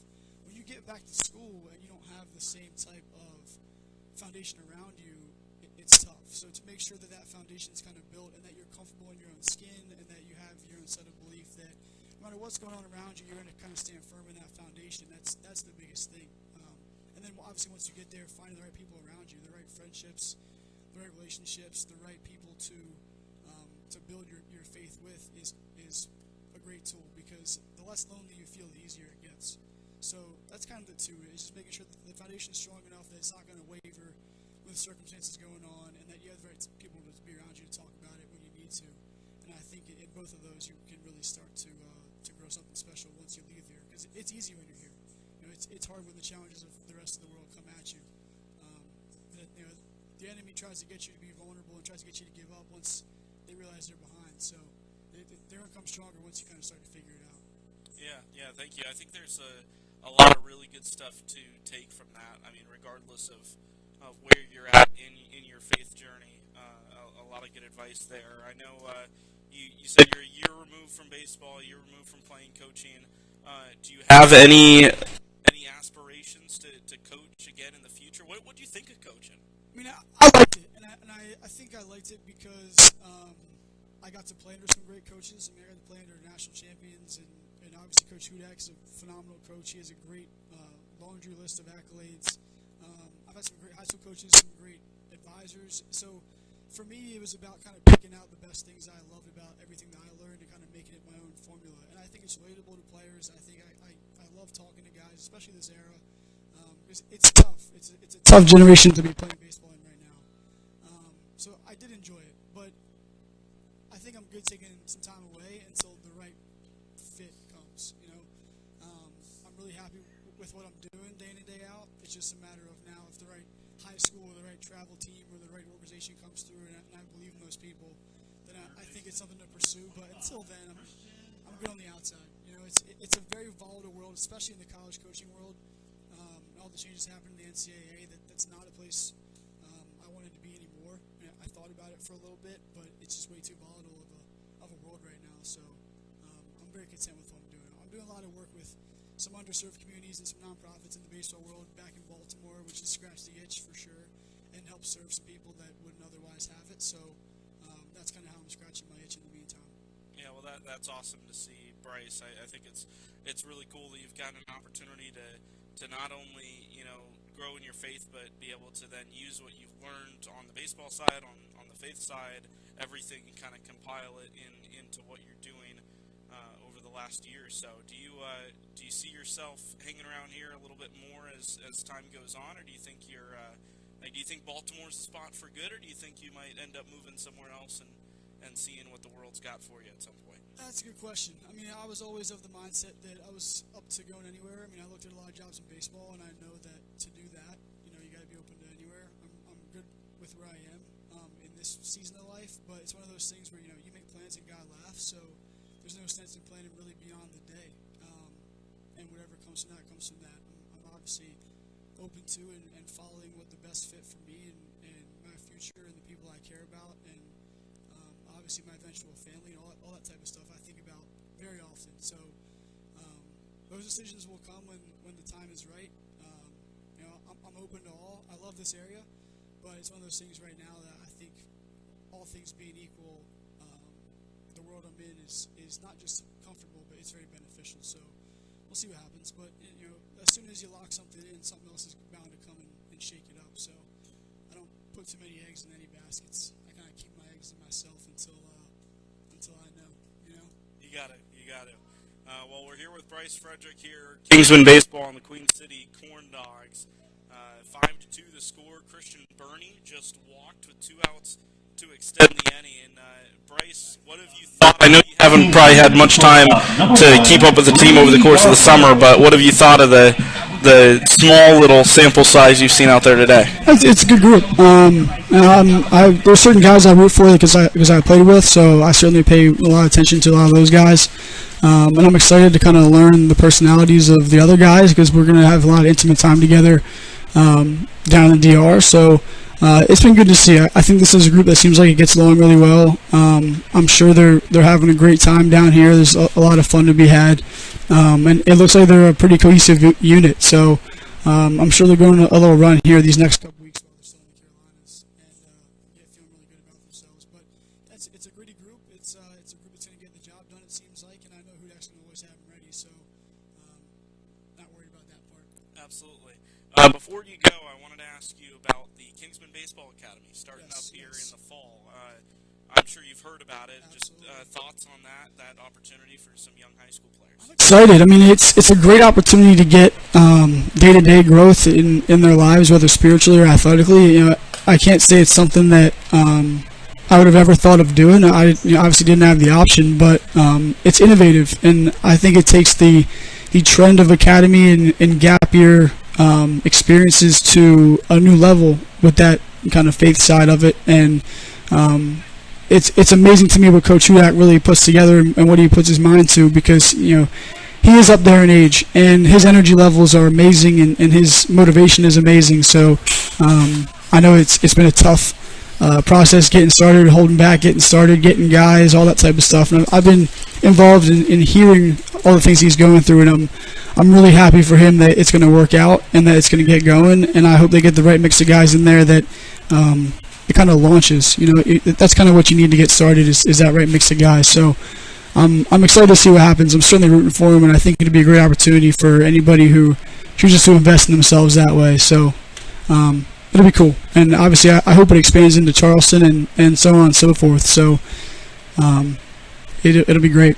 Yeah, Yarborough walks to continue the inning as Josh Jackson will hit with 2 down. Not sure how much. I'm sure you got to meet Callie, meet Logan. Did you ever meet Preston Hudac? I had not, no. So, of course, I'm sure you've heard this season. He's back. Yes. And that chance you're talking about, Coach Hudac's experience, that opportunity, to coach with his whole family there has got to be really cool. It is cool, and he's got a great story in and of itself. He's a really good man. I've heard a lot about him. Obviously, great meeting him today, but he's got a shot to keep this going, and that's what I think the coolest part is now that there's a contingency plan. I think that allows the organization to continue to grow because there's no doubt that it's going to keep going, and that's a great thing. Josh Jackson singles to keep the inning going, plates a run, and then the throw got by the third baseman and Drew Wheeler. So runners go to second and third. Kingsman pulling away a little bit here in the fourth inning, Bryce. Yeah, they are. It's good to see. Obviously, these doubleheaders, you want to win the first one. You want to win the first one big. You want to get into the pen and get their arms banged up a little bit before you get out there for game 2. So if the first one's a blowout type of thing, that's exactly what you want. But let me ask you, Griff, because this is your first season here, too, course. Right? So I'm not just going to let you ask all the questions. What are you thinking so far? Have you enjoyed it? Obviously, kind of what was your story in getting here and getting involved, and are you excited? Oh, I mean, this has been great. I wasn't expecting a question, but I'll happily happily humor you here. I think this is a remarkable opportunity for anyone. I mean, it doesn't matter how old you are. I mean, we've got guys on this team that are just coming out of high school. I myself just graduated college about a month ago. There's guys that are all at different phases of their lives, of their baseball careers, of their faith journeys, but they're all young men trying to find their ways in this world. And I think it's a phenomenal opportunity for the group to come out here, go to a pregame Bible study, enjoy a pregame meal together, bond as a group, but bond as the sons of Christ. And I think it's just a phenomenal opportunity for any collegiate baseball player to have an experience that's going to allow you to grow as a baseball player, right? But you're also going to find so much of a reward, so much of a growth spiritually. I've never heard of a place that you can really find that to the level of Kingsmen baseball until I found out about this place. And have you been going to the studies and meals, or are you kind of on your own schedule? I have. Okay, good. Today, what was today's? We did Philippians 4. We did Philippians, of course, throughout the Alaska trip. Kind of ran out of time in that just week of everything, but we finished off chapter 4 today, and it was really interesting. Best chapter, I think. That's what I think. And obviously, Lincoln Long's been around here for a while too, and he's got some great tidbits. I'm sure Coach Hudac handled it today, but Link's always a big advocate of chapter 4, so I'm sure that was a great one. It was good. It was good. Alan Benhart walks to load the bases here as Vince Santo Stefano is set to hit with the bases loaded. I mean, obviously Philippians 4:13, probably one of the more My favorite. well-known verses in the my Bible, but the full chapter, and then honestly the book in general. I mean, it's only probably 8 to 10 pages, but there's so much in there that I mean, anyone, regardless of who you are, can get out of it. Yeah, there really is. You know, I like you said, it's obviously a very popular verse, but you know, I had a list of goals a long time ago, probably 8, 10 years ago. Folded them up, put them away, right on that 413 page in my Bible on my nightstand, and I think probably 10 of the 11 or so came true. I mean, the only one that didn't was, you know, playing pro ball, but that's an entirely different plan, and everything that was before then came true. So it was one of those things of just belief for not just myself, but that everything was going the way it was supposed to be going, and it turns out that it kind of did. So I take a lot of stock in that book for sure. Yeah, well, and it's interesting because you talk about goals, and of course, a lot of baseball players grow up with the dream of playing pro ball, but that's the funny thing about God's plan, right? I mean, I had that goal at some point too, but everybody finds their certain time. Some go that distance, some realize that their callings are something else, and but you really don't know that until you go and walk the path yourself and experience it. Absolutely, and for me, it was always something like I believe I got the most out of my career. I worked as hard as I could. I had some bad injuries and bounced back, but I never felt like I left more to be desired. And as long as that's the end result for any of these guys that don't make it, if you can put your head on the pillow at night and be content with everything that you gave the world, then you're in a great spot. And I certainly feel like I can do that. So it's been a blessing that way. Santo Stefano pops it up foul ground. The third baseman, Wheeler, makes the catch on the run, and that will do it for the fourth inning. Bryce, it has been a pleasure. Great to catch up. Thanks for taking the time. And can't wait to see you in the DR. Best of luck and everything going forward.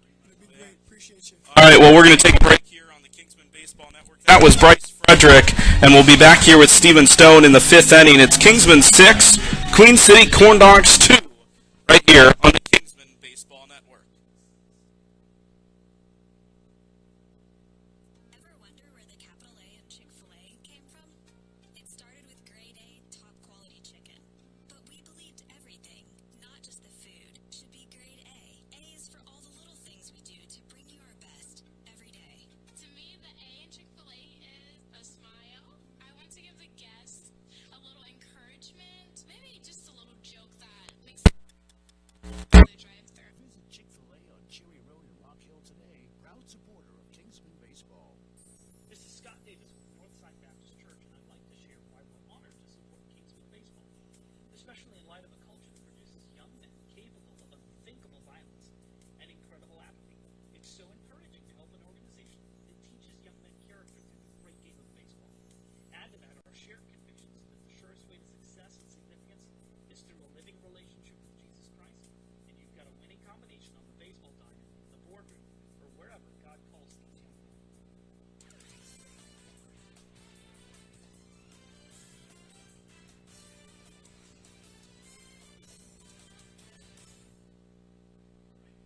Back here for the top of the fifth inning, another big thank you to Bryce Frederick, former Kingsman player, former Kingsman coach, back in town today, and giving us the opportunity to chat for a few minutes in the fourth. We're back now with Stephen Stone, the Kingsmen up 6-2 as we enter inning number 5 of the 7-inning game, game 1 of today's doubleheader. Stephen, the Kingsmen have looked very, very strong out there. David Zolkowski out there for the fifth. He gets a ground ball on the first base side. Perry Dyer to a slide, but threw it behind David Zolkowski, and the runner is on first to start the inning. So maybe a bit of a jinx there, but I think the point still remains. A solid showing so far in the opening 4 innings. Well, yes, it was indeed. And an excellent interview with you and Bryce, by the way. I was enjoying some of it behind your shoulder there in the back, and enjoyed it very much. Bryce Frederick was always a class act as a player, as a coach, and I enjoyed the conversations with him, and just a very articulate young man, a class act, if ever there was one. And you're not so bad yourself. Trying to. You impress me. It's a journey.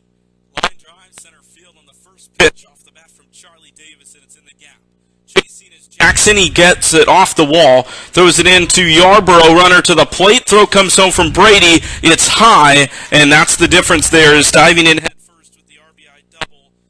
Keller off the double from Davis, and it's 6-3. The relay looked good from the Kingsmen, but that throw from Yarborough from a distance sailed in a little bit upstairs, and it makes it difficult for the catcher. Well, they're beginning to run away now. The Kingsmen put a little distance between them and the Corndogs here in the fifth. Game certainly not over quite yet, though. No. A ways to go. David Zolkowski, a quality start, but it may be it after the double. Here comes Coach Hudac. He's pitched 4 innings, struck out 6 hits, and that double may be the final act of the game.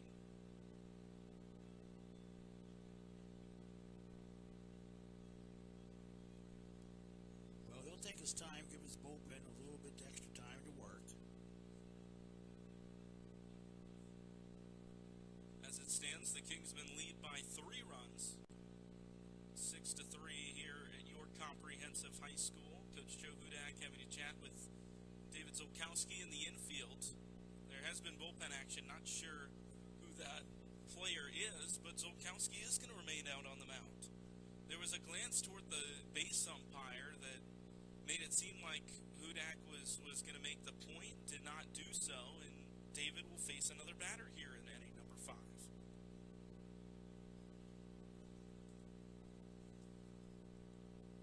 So this is a big spot here for him. He had the 8, 9, 10 hitters due up in the 5th. One reached on an error and then double punched out to center, and now facing the 10-hole hitter needing an out. He throws a first pitch ball.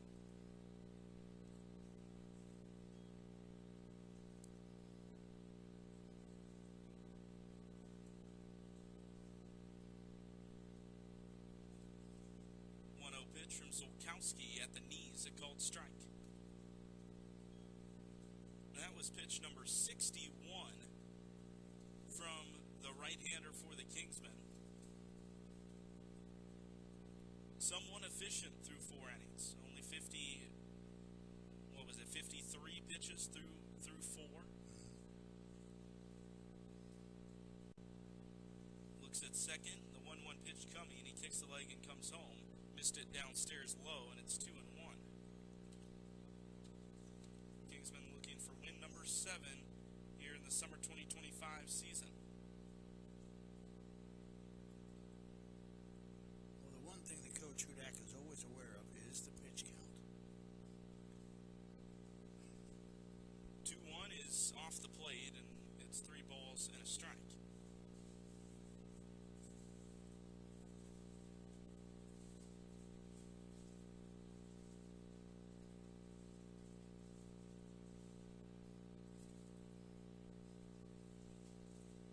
Pitch.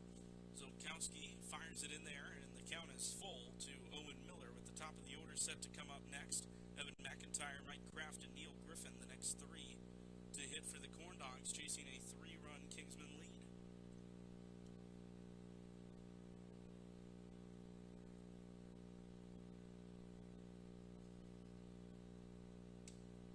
Full count pitch. Off speed, missed it just high and in, and a walk. So the bottom 3 of the order were due up. All 3 of them reached. And here comes the top of the order as Evan McIntyre represents the tying run. I suspected he may face McIntyre, and then we're going to see Coach Hudac. Right on right matchup. McIntyre is 0 for 2. Most recently grounding out to Brady Yarborough at shortstop. Zolkowski's first fire is a ground ball, second base side off the end of the bat. Haverluck, out of options, goes to first, and there's 1 gone. He glanced towards second base, but the ball rolled to him too slowly, and they only had time for the 1 out.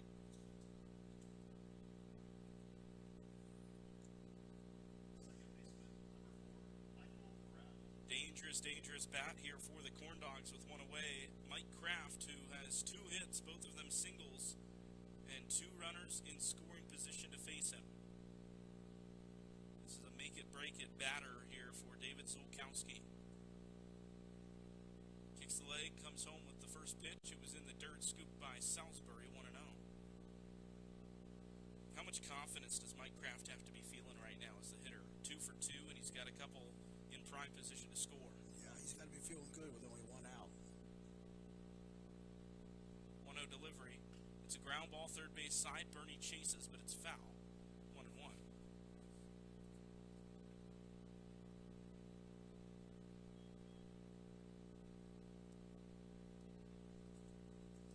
York Comprehensive High School, home of the Cougars, the home site for today's contest. The Corndogs trailing the Kingsmen by 3 runs. And David Zolkowski trying to get the Kingsmen out of a jam here. 1-1 pitch upcoming. Comes in, and it's an off-speed pitch. The slider down low to Kraft, 2-1. Still some bullpen action for the Kingsmen. I would suspect that if Kraft does reach and runs come in, then that would be it for the starting pitcher. Pitch number 70 coming from Zolkowski. He lunges to the plate, and he missed outside with the slider again. 3 balls, 1 strike.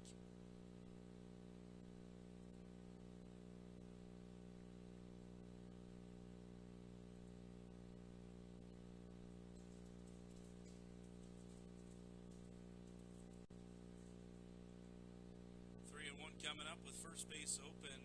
Pitch from Zolkowski is a big one. It's in there for a strike. Gets the call, 3-2.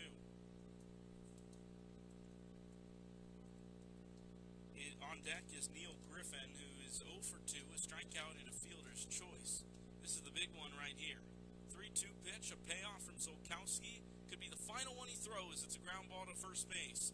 Dyer will tap the bag. A run comes in. And it is 6-4, but they get another out. That's a big out, too.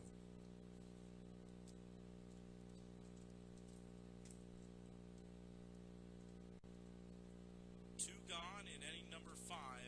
A 2-run Kingsman lead. Zolkowski back on the mound. No sign of Coach Joe Hudac, so he will pitch to Neil Griffin with 2 outs. First pitch fastball, driven deep to center. Going way back is Jackson. Running to his left-hand side. Runs out of room, and it is gone over the center field fence. Neil Griffin gives it a ride. We are tied here in York. That ball really carried out to center. It did not look gone off the bat. No, but again, there's that breeze blowing from behind us directly out to center. Here comes Joe Hudac as the inning will continue, but the day will be over for Zolkowski. We talked about it yesterday, Stephen. There were a lot of pitching decisions that we've seen from Coach Hudac and the Kingsmen this year, where he'll make a move with 2 outs. And the conversation yesterday was, does that change now that there's 2 doubleheaders in a row? I would wager that the answer was yes in that case. Yeah. The move not made to conserve pitching, and the home run over the fence to tie the game. So we will take a break here. Willow Shields is on to pitch for the Kingsmen when we get back on the Kingsmen Baseball Network. At Olive Garden, our cheese will make you melt and leave you bubbling with joy. It's what makes our amazing Alfredos, well, amazing. It's the gift in every ravioli and the layer of lasagna you can't live without. Best part is, the cheese keeps coming till you say when. Just like our never-ending first course, that's always on us. Olive Garden, we're all family here. Attention fans, Planet Fitness is proud to team up with Kingsmen Baseball, where strength meets sportsmanship. Whether you're hitting home runs or hitting the gym, Planet Fitness has everything you need to... Membership starting at just $15 a month, it's the perfect place to stay strong, stay motivated, and stay in the game. Planet Fitness, because we're all strong on this planet. Proud sponsors of Kingsmen Baseball.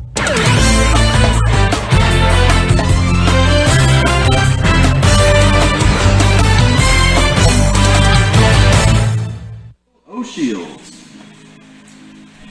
New pitcher on the mound for the Kingsmen. The day is done for David Zolkowski.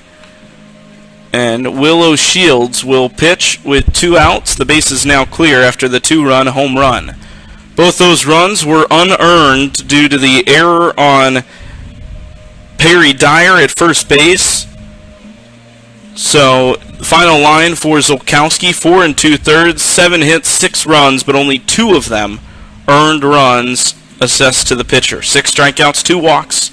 He faced 23 batters and retired 14 of them. He makes way for Will O'Shields, the left-hander out of Gardner-Webb, and O'Shields, who came in and pitched a short time last night, will do it again here out of the bullpen. The hitter is Harrison Boothallette, who hit a home run earlier in this contest to the opposite field as he takes a first pitch strike. He's behind 0-1. He started off the top half of the 4th with a leadoff home run. It was the second run for the Corndogs. They put up 4 here in the 5th. 0-1 is off the plate outside. 1 ball, 1 strike.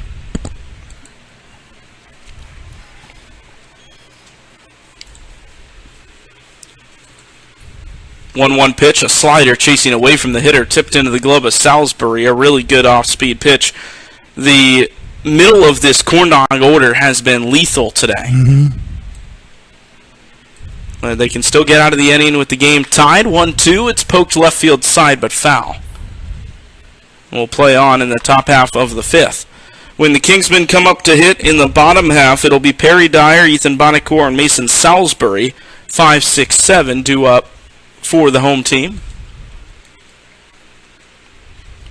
1-2. Goes to the slider again. It's poked foul, and the inning continues. Well, they're making him work.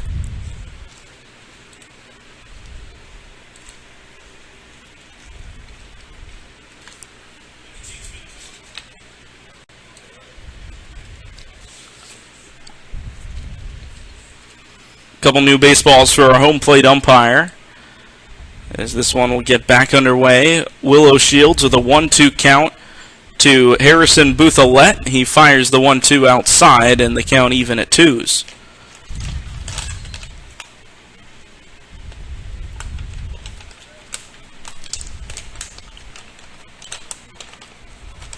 Queen City just 2 hits in this inning, 4 runs off of them. 2-2 pitch with 2 outs, and it's low and away, count full. If the inning were to continue, we would see the 0-2 Louis Hill, the designated hitter tonight for the Corndogs. 3-2 pitch away from the hitter, danced out of the zone, and it's a walk. Well, this is, you don't want to let it get away from you at this point. And you can see from the body language of O'Shields a little bit of disappointment. There is still activity in the Kingsmen bullpen, though. Can't tell you who it is. I can tell you that there is someone. It'll be a left-on-right matchup as O'Shields tries to avoid another call to the bullpen as he gets a swinging strike off the bat of Louis Hill, 0-1. Both teams traded a run in the 2nd and the 4th. The Kingsmen grabbed 4 runs in the 3rd, and Queen City's answered back with 4 of their own in the 5th. 0-1, just off the plate up top of the zone, 1 ball, 1 strike.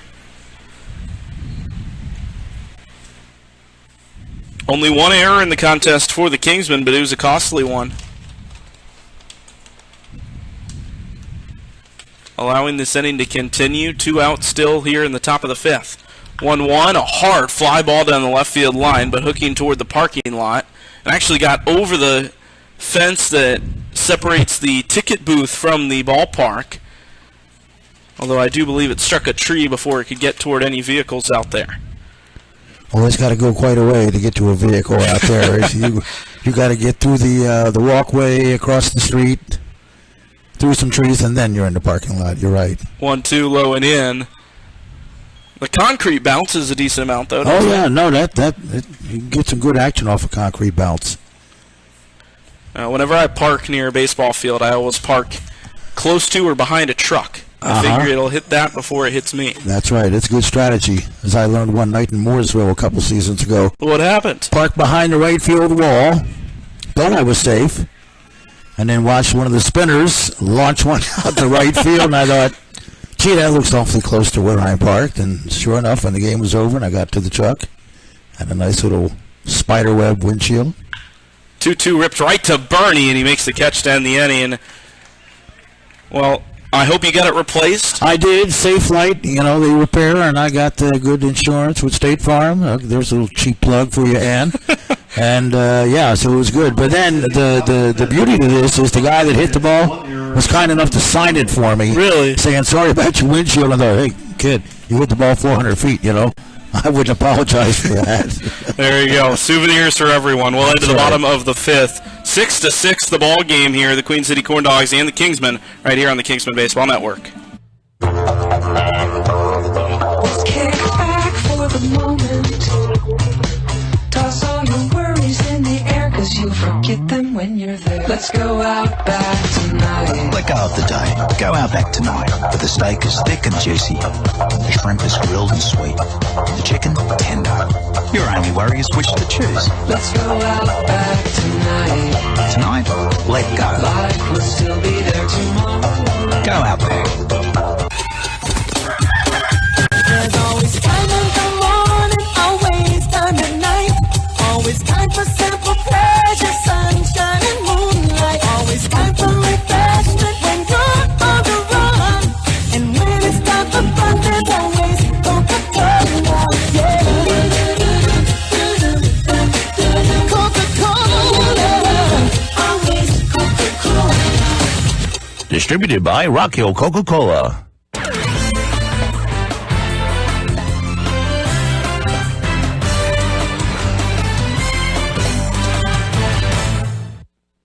It's a thriller in York, South Carolina today. The Queen City Corndogs and the Kingsmen all knotted up at 6. 4 runs in the top half of the inning for the visiting Corndogs, and we're all squares. Perry Dyer comes up to lead off the home half of inning number 5. 7 innings today, game 1 of tonight's doubleheader. As we get closer and closer to 7 o'clock local time, we've been playing for a little under 2 hours, and Perry Dyer will lead things off, trying to give the Kingsmen back the lead. Griffin Leonard here with Stephen Stone. Stephen will have game 2 for you, but I'm glad you've been popping in from time to time. First pitch to Dyer is downstairs for a ball. Perry is 1 for 2 today. He had a major impact on the wrong side of things in the last half inning. Had an error early on in the inning.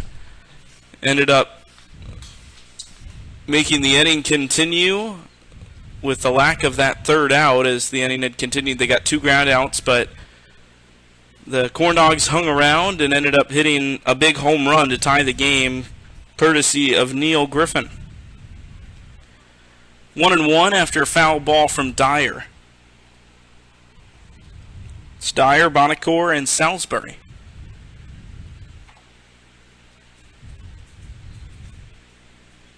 1-1 pitch, a hard ground ball, second base side. Forehand stopped by Kraft. No, it got by him. Into the outfield, an error as Perry Dyer will reach. That's got to make Perry feel a little bit better, victimizing somebody else as opposed to being the victim. And it looked pretty routine. It just sometimes the infield gives you a hop you weren't expecting. Number 17. Yeah, it ate him up. So it skids into right field, and Dyer's got himself on base. Bonacore to hit with a man on after the gift from the Corndogs. That's their third error of the game. Kingsman only with the 1.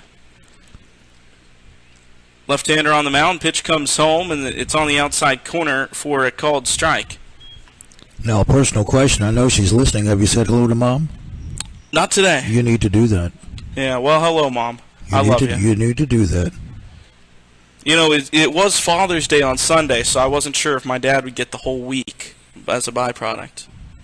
No, he should. He certainly should. Speaking as a dad and a granddad, yes, I don't have a problem with that.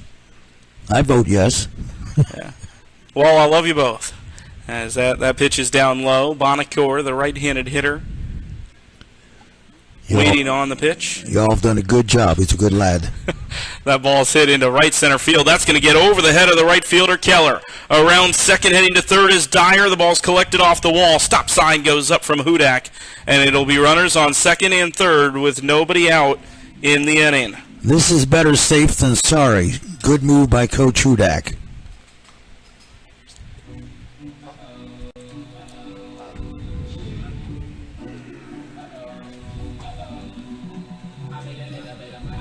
So Mason Salisbury will hit. He's had a really good day. Yeah. 2 for 2. 28, Mason Salisbury. A home run and a single. There is a new face on the mound for the Corndogs, but we do not have all the jersey numbers on hand, so we will try to get that name to you when we can. As there's a hard ground ball, second base side. Kraft gets another shot at it, and he'll throw out Salisbury, but not before Dyer scores. So the Kingsmen have the lead back here in inning number 5. It's an RBI for Salisbury. And it moves the man down to third for some insurance. An opportunity to grab a little bit more.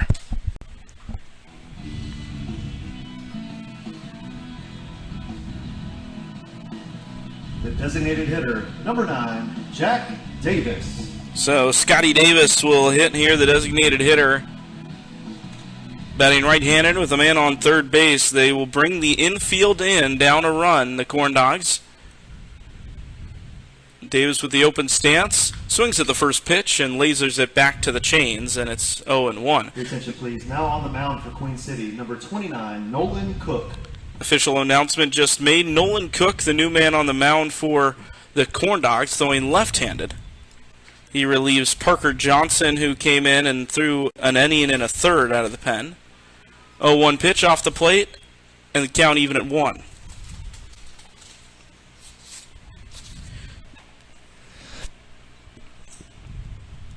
You think we'll see Willow Shields back out in the 6th, or do you think the Kingsmen go back to the pen? I think they go back to the pen.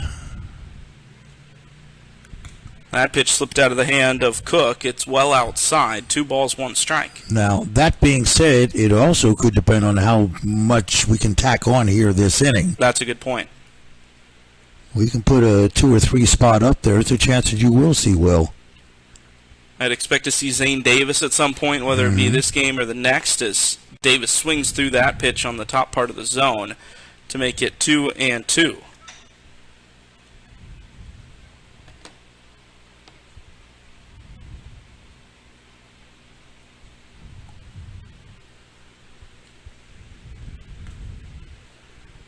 Two balls, 2 strikes, and the pitch outside, 3-2, the count.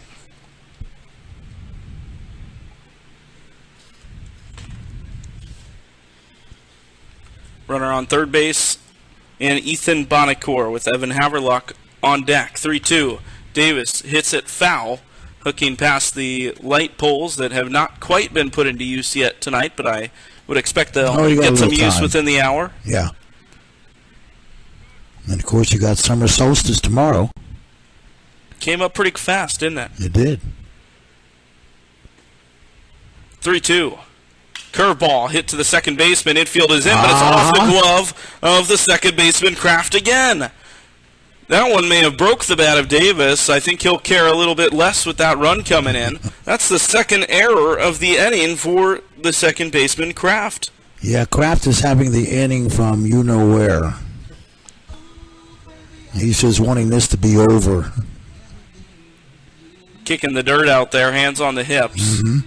A couple of runs coming in. Baseman, number 4, Evan both of them Haverlock. unearned. If the first play was made, then in theory, if everything else happened the way it did, then Salisbury's ground ball would have probably only moved Bonacore to third, and then that one, if it was made, they would have gotten out of the inning without any runs. Of course, that's a lot of speculation. Yeah. Infield wouldn't have been in. Other factors different as the runner on the move, pitch outside, throw down, and Davis is in there with a stolen base. What a jump by Davis. He's got long strides running. He 90 does. feet. And he was off and running as the pitcher was still winding up.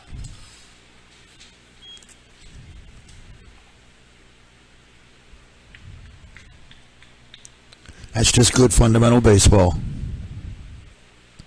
1-0, low and away. We were talking in the last half inning about foul balls and broken windshields.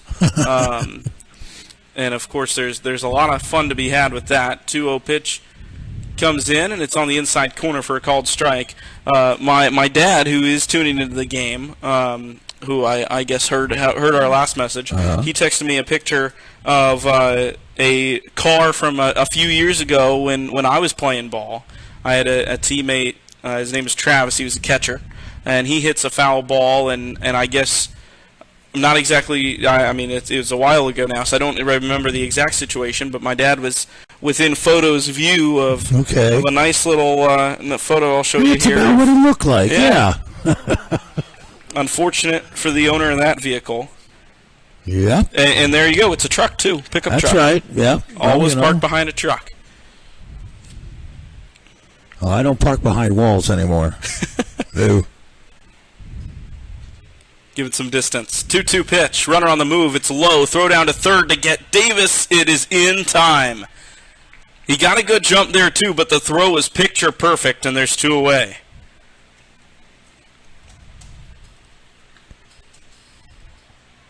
Third base is a tough base to steal. Although I don't hate the call with the right-handed hitter, it's a tough throw for the catcher to make, but he couldn't have made it any better. So Cook, with the second out now under his belt, throws the 3-2 pitch, and it is low. Haverluck walks, and the inning continues anyway.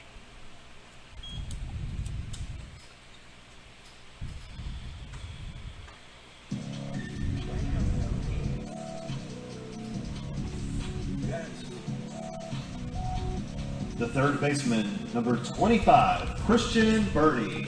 Christian Burney with 2 down, hits in the 10 spot. 0 for 1 today. The third baseman playing out of position for the first time this summer, hitting with a man on first base. He watches the first pitch whiz by. It's outside, a ball. 8-6 here. Stephen, we've had a lot of fireworks here in Game 1. I wonder if they've saved any for you in Game 2.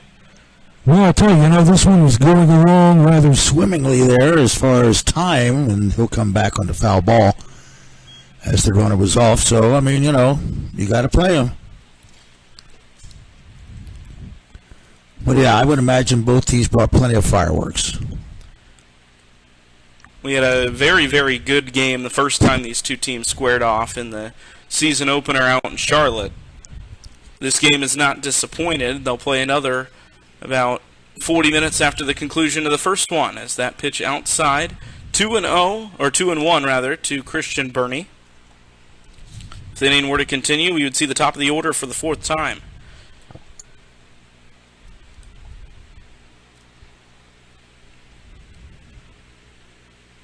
Burney watches it go, throw down to first. The pitch was off the plate, and back safely is Haverluck. Another hitter's count here for the Kingsmen. Burney with a 3-1 count. Haverluck a little shaken up after that one. He dove into first base. Did the ball hit him? It looked like the first baseman made the play. Yeah, the first baseman made the play, but it may have been the first baseman that hit him. He looked quick with the tag. It was a swipe tag. Well, Haverluck is going to continue. He stands on first base. Takes the lead again. The left-hander in Cook back on the mound. 3-1 to Christian Burney. And he swings through it. It was a little off speed, and the count is full.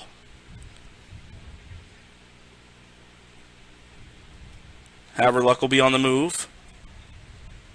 A lot of room up the middle now with the shortstop Griffin backing off. No need to be in a position to cover. 3-2 pitch. Burney lifts it down the right field line, hooking toward the batting turtle out there toward the Kingsman bullpen. It's out of play.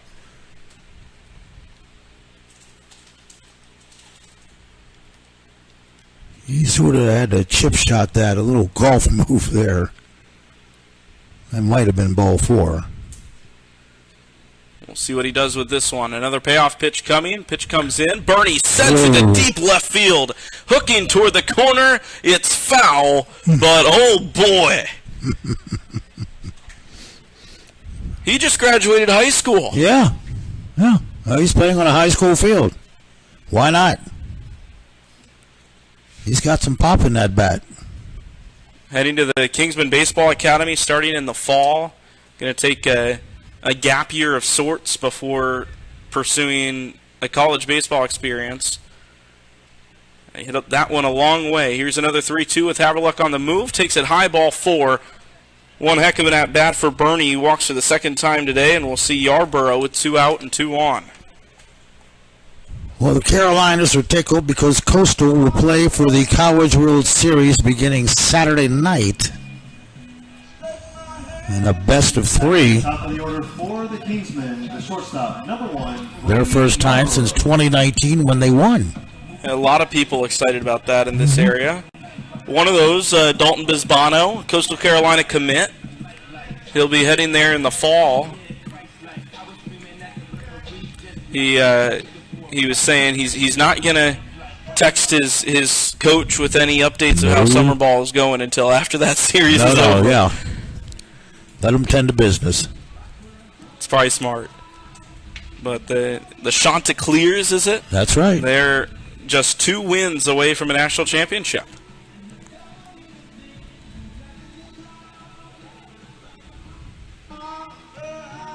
Quick visit here to slow down play, but Brady Yarborough steps back in. 1 for 2. He's reached two times with a single and then a walk his last time. Off the plate outside with the first pitch from the lefty Cook, 1-0. It's Haverluck on second. Bernie no longer on first base. Gino Lazzari, the pinch runner, and he would likely play third base starting next inning. Yarborough grounds the ball to shortstop on 2 hops. The flip from the shortstop Griffin to Kraft at second. The inning is over. 2 runs in the 5th to answer Queen City. It is 8-6. The Kingsmen lead going into the 6th inning on the Kingsmen Baseball Network. Welcome to Substation 2.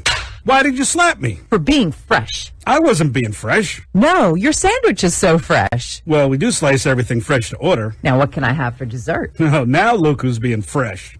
Ow, okay, I deserve that one. This is Charlie Ruffalo. Everything we do is fresh, fresh, fresh. Our bread is fresh out of the oven. Our meats and cheeses are cut fresh right in front of your eyes. We garden each sandwich just the way you tell us across the counter. That's why we're the best. Substation 2, Cherry Road, across from Winthrop. This is Scott Davis with Northside Baptist Church, and I'd like to share why we're honored to support Kingsmen Baseball, especially in light of a culture that produces young men capable of unthinkable violence and incredible apathy. It's so encouraging to help an organization that teaches young men character through the great game of baseball. Add to that our shared convictions that the surest way to success and significance is through a living relationship with Jesus Christ, and you've got a winning combination on the baseball diamond, in the boardroom, or wherever God calls these young men.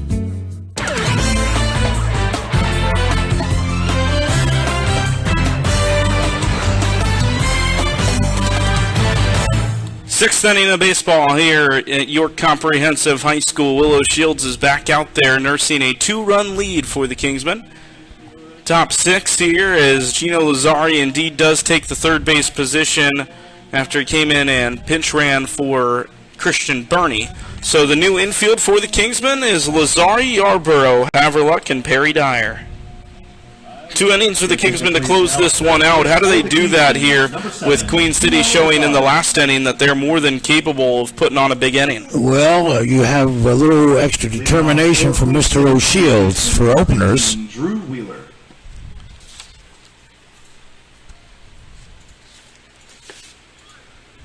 First pitch strike for Willow Shields. That's a good start.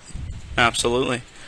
It is Drew Wheeler to hit leadoff here. It's 6, 7, and 8 for the visiting Corndogs.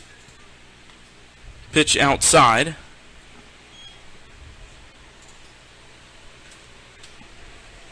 Willow Shields got the last out of the 5th inning, and he's back in for the 6th as that pitch, an appeal down to first, and I think they called the swing from home plate. They did. Don't always need to use the assistant down the first base line. Yeah. Shields out of the lefty windup. 2 strikes to the hitter. He throws a spinner, but it was left high and away. It's 2-2.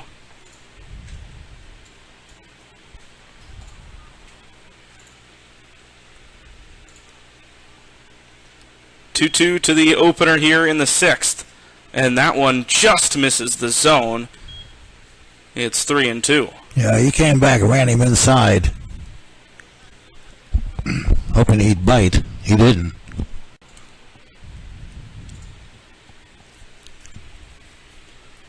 This is the 3rd batter that O'Shields has faced after walking one and then getting a line out. Throws that one on the outside corner and rings up Wheeler looking. Yeah, he thought he had ball 4. No. He's a little disappointed.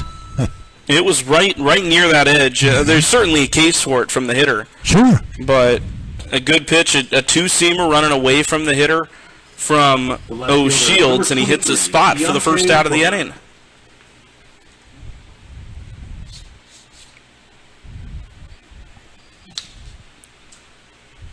Booker at the dish, pops up the first pitch right side of the infield.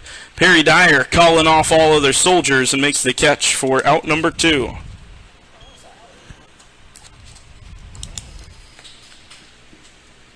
The right fielder. 2 quick outs in the 6th. You got to love that from the defensive perspective for the Kingsmen. I like that on a number of levels. Kingsmen out hitting Queen City 9-7. They are out hitting them by 2. They're outscoring them by 2. They need just 4 more outs to wrap this thing up and grab win number 3 in a row. Get back to 500. Your attention, please. Pinch hitting for Queen City, number 28, Griffin Pickhart.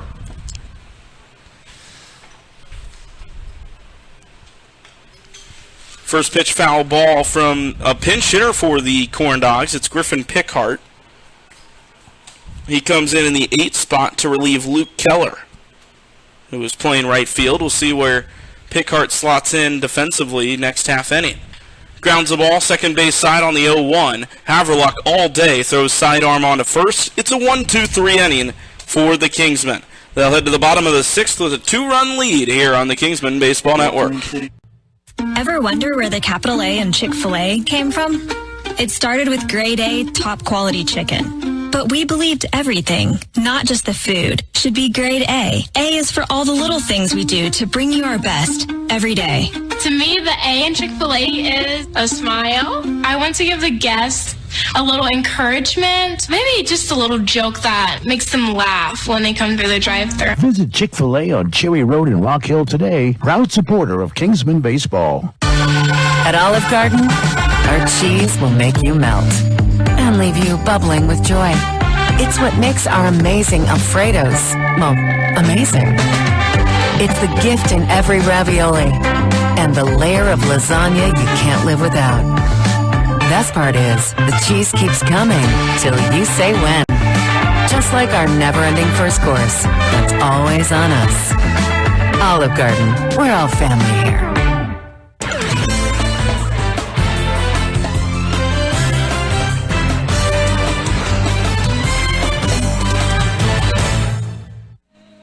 Bottom of inning number 6 here, the Kingsmen marching closer and closer to another win in the win column, but they've got to hit one more time and then hold down the fort in the 7th.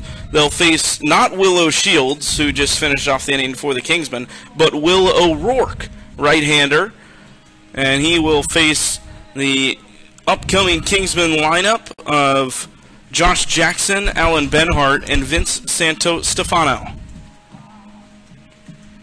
A lot of O's in this game, isn't there? O'Shield, O'Rourke. There really haven't been too many O's up on the scoreboard. No. No, for both sides. The pitcher stole them all.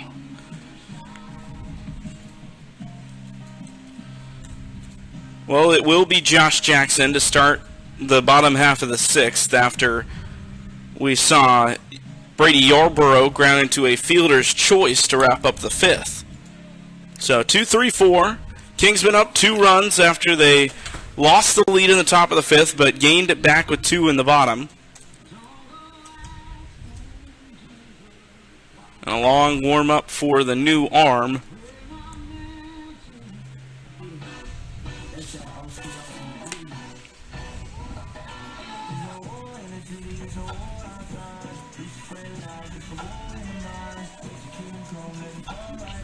Leading off for the Kingsmen in the bottom of the 6th, the center fielder, number 2, Josh Jackson. Will O'Rourke is an incoming freshman out of the Charlotte area. Went to Charlotte Catholic High School. Out of the windup, he throws his first pitch to Jackson, and he gets out of the way. That one is heading toward the eyeballs. 1-0. Little chin music. Fastball up near the high 80s.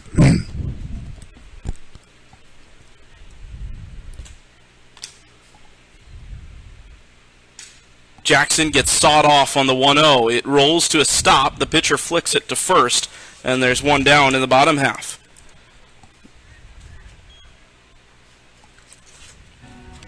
We've seen quite a number of balls off the bat that seem to have turned the bat into a victim. I think that was another case of it for Josh Jackson. Yeah. Now a toothpick. It's unfortunate.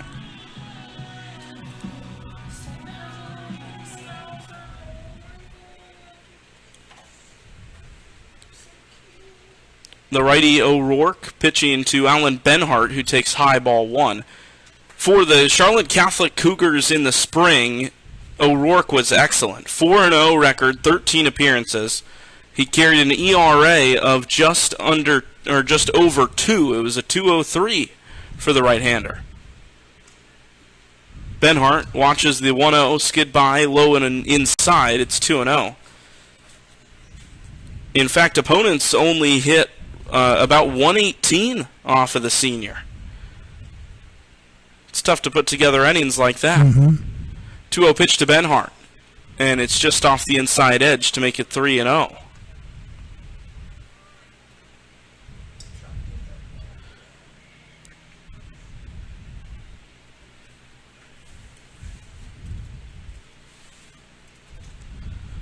Way ahead in the count is Alan Benhart. 3-0 pitch, high and away, and it's a 4-pitch walk.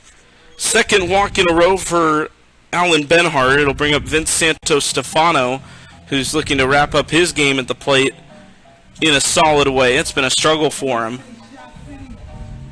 The right fielder, number 23. Well, now's the time for one of those patented Santos-Stefano doubles. Put a little more insurance on the board.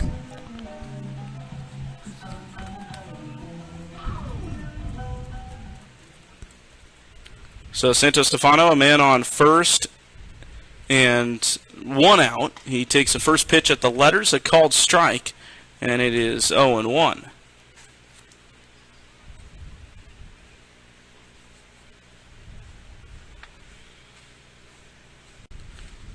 A glance toward first at Benhart, who's got an aggressive lead over there. I wouldn't be surprised to see O'Rourke throw over. He does go to the plate. Throws a curveball that dips into the inner half. And it is strike 2.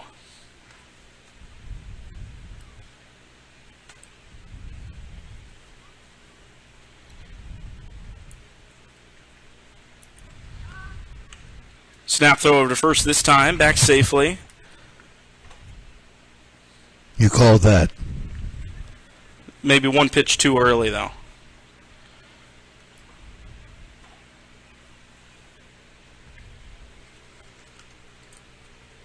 Pitch comes in from O'Rourke. It's high and tight for a ball. Now, Stephen, you're going to have to help me out with pronunciations here. You know the area better than I do. What's this college? Oh, let's see here. Oh, that's Lenore. Is it Lenore Rhine? Yeah, Lenore Rhine. He's a Lenore Rhine commit as Benhart on the move, throw down to second, swing and a miss for the strikeout. But safely in is Benhart with the stolen base, so Santos-Stefano strikes out. There's 2 down. O'Rourke, after an excellent senior year, is heading to D2 Lenore Rhine, which made the Division II College World Series this year. That's right. They had to play Central Missouri. They beat them in the winner's bracket. Had to play them 2 more times. Only needed to beat them once more to get to the World Series finals. And they got beat twice by Central Missouri, who went on to lose the national championship. But they had a good year. They have a pretty good basketball program as well. Do they? Part of the Big South Conference. So they've got a D1 Big South and a D2 Big South? I believe. Wait a minute. No, that's not. Let's back up. Yeah, South Atlantic. South Atlantic, all right. I know there's two MACs. There's a D1 MAC and a D3 MAC. I'm much more familiar with the Division 1. being a Ball State alum, as that pitch in the dirt off the backstop off the catcher's glove, and up to third goes Benhart. So another run 90 feet away. Part of being in a new area, it's interesting to hear about all the local teams, the smaller teams that maybe on a national scale you wouldn't know as much, but no, and it sounds like these guys aren't too bad. In fact, South Atlantic Conference's offices are right here in Rock Hill. Really? Former Mayor Doug Eccles was the commissioner for a number of years. I used to do a weekly program called This Week in the South Atlantic Conference. And I suspect you cover Lenore Ryan quite often between baseball and basketball. Everybody.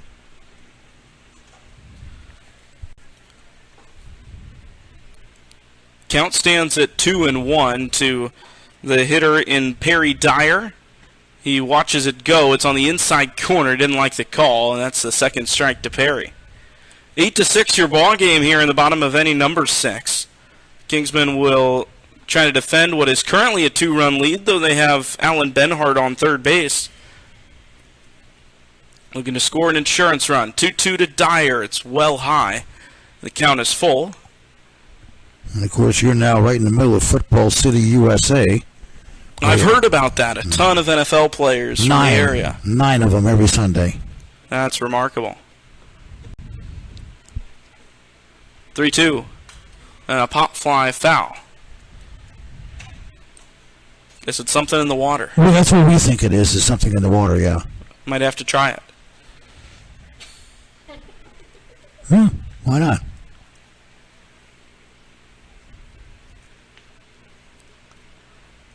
Three and two come in with 2 away here. Kingsman a 2-run lead. The pitch to Dyer. He pops it up foul. It hooks out of play again. Not hit as hard as the previous one, but the at-bat continues regardless. O'Rourke got through the hitters leading up to Dyer in 10 pitches, and I believe this will be pitch number 9 of the at-bat. Here it is from O'Rourke. Curveball sat in there inside corner, and Dyer was walking back to the dugout before the call was even made. We head to the 7th. Kingsmen lead by 2 here on the Kingsmen Baseball Network. This is Scott Davis with Northside Baptist Church, and I'd like to share why we're honored to support Kingsmen Baseball, especially in light of a culture that produces young men capable of unthinkable violence and incredible apathy. It's so encouraging to help an organization that teaches young men character through the great game of baseball. Add to that our shared convictions that the surest way to success and significance is through a living relationship with Jesus Christ, and you've got a winning combination on the baseball diamond, in the boardroom, or wherever God calls these young men. Let's kick back for the moment. Toss all your worries in the air, 'cause you forget them when you're there. Let's go out back tonight. Let go of the day. Go out back tonight. But the steak is thick and juicy. The shrimp is grilled and sweet. The chicken, tender. Your only worry is which to choose. Let's go out back tonight. Tonight, let go. Life will still be there tomorrow. Go out back.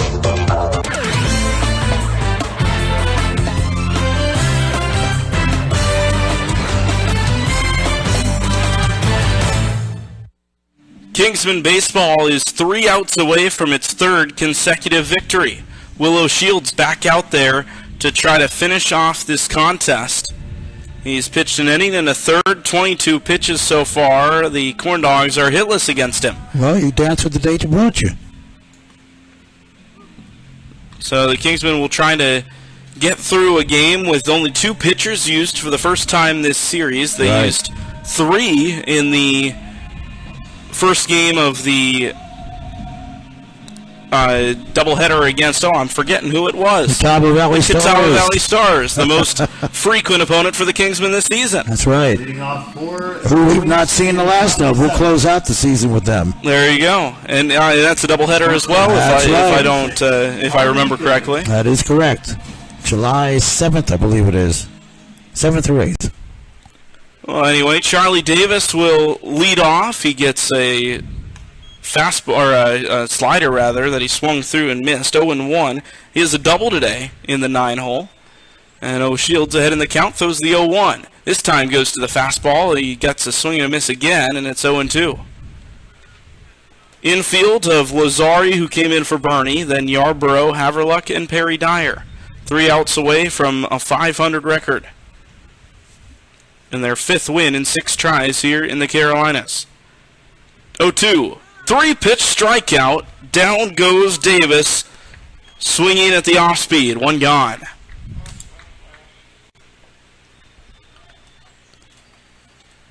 It's pretty quick and easy. That was. Owen Miller. And that's what you'd hope to do as a pitcher against the bottom of the order. You've got the 9-10 and then the top. If you get 2 outs here, you'd feel pretty good about facing the top of the order with an extra insurance run. Pitch blows by Owen Miller, a high fastball, 0-1 the count. A strikeout and a walk for the 10-hole. He went after that slider, no need for the check swing appeal. He was beyond halfway, 0-2.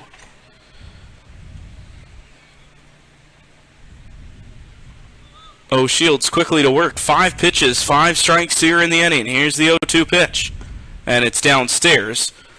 He got over halfway through the immaculate inning, but missed that time, and it's 1-2.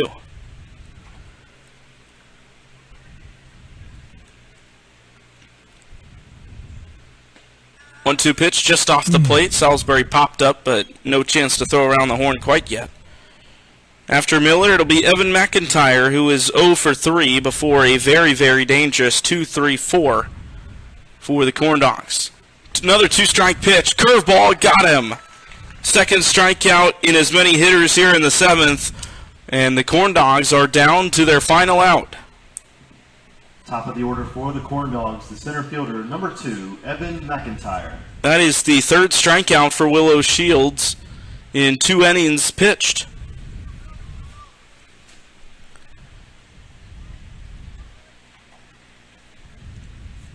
He's in line for the win after coming in with 2 outs in the 5th inning.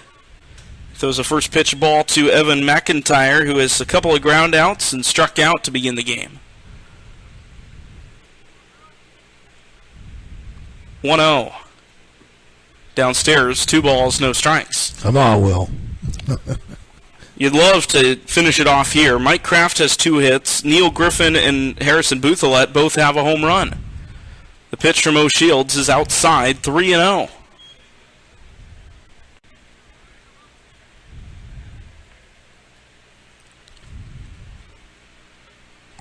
Corndogs down to their final out, but a pitch away from a base runner. 3-0, taking all the way McIntyre. It's in there at the knees, 3-1.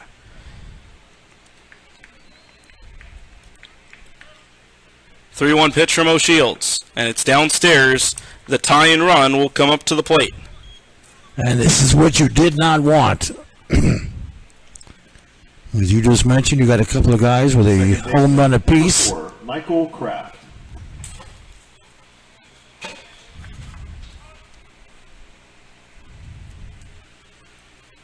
It's no time to play with fire. The next 3 in the order, including Kraft here at the plate, are a combined 5 for 8 today. Runner on first. Kraft at the plate is the tie-in run. First pitch from O'Shields is just inside, ball 1. Trying to avoid anything, or rather, trying to avoid the big fly, I guess you could say. Anything else would be at least somewhat acceptable. 1-0. Outside corner strike to make it 1-1. David Zolkowski threw 4 2/3 innings in this one, gave up 6 runs, but only 2 of them were earned. O'Shields has held down the fort in his absence. 1 ball, 1 strike. The pitch comes in to Kraft. Kraft swings and hits a dribbler into his own foot, and it's 1-2. Ouch.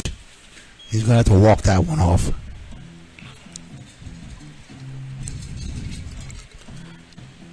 The visiting Queen City Corndogs down to their final strike.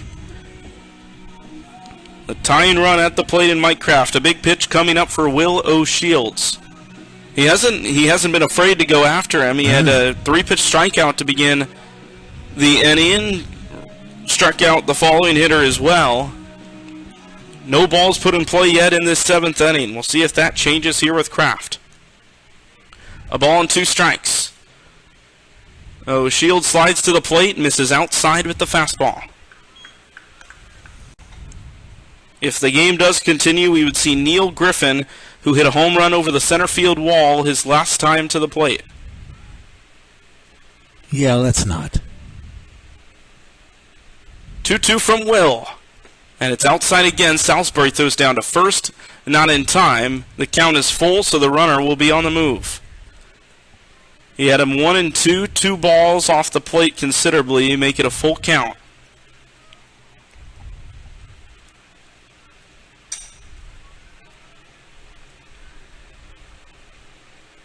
Dyer backs off first. McIntyre will go on the move. Payoff pitch just off the plate. Trying to backdoor him with the slider and missed by maybe 1.5 inches. If that, and here comes Joe Hudac, and that may be it for Will. Yeah, he's going to make the change. And it will be.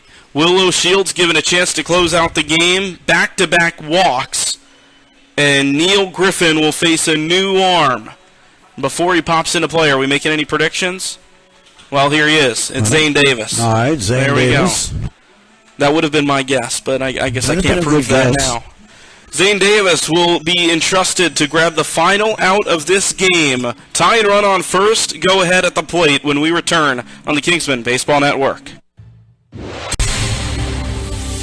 And we're back with breaking news. The new Coke Zero Sugar might be the best Coke ever. That's right, Jim. With an improved taste and 0 calories, make sure... Jim. Ooh, yes, this tastes like the best Coke ever to me. We're on the air. I need to try it first. With zero sugar and now even more delicious, is the new Coca-Cola Zero Sugar the best Coke ever? Find out for yourself. Distributed by Rock Hill Coca-Cola Bottling Company. Welcome to Substation 2. Why did you slap me? For being fresh. I wasn't being fresh. No, your sandwich is so fresh. Well, we do slice everything fresh to order. Now what can I have for dessert? Oh, now look who's being fresh. Oh, okay, I deserve that one. This is Charlie Ruffalo. Everything we do is fresh, fresh, fresh. Our bread is fresh out of the oven. Our meats and cheeses are cut fresh right in front of your eyes. We garden each sandwich just the way you tell us across the counter. That's why we're the best. Substation 2, Cherry Road, across from Winthrop.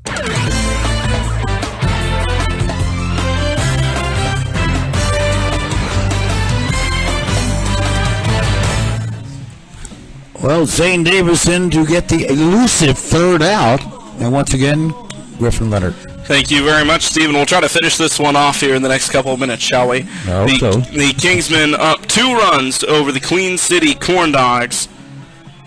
They put up 2 in the bottom of the 5th, and it's been scoreless up on the board since. Zane Davis into the game needs 1 out. Tying run on first base in Mike Kraft, and Neil Griffin faces his first pitch. It's a sinking fastball on the outside corner, and ahead in the count goes Davis. He's closed out a couple of games, including the season opener against the Queen City Corndogs, the last time these two teams faced off.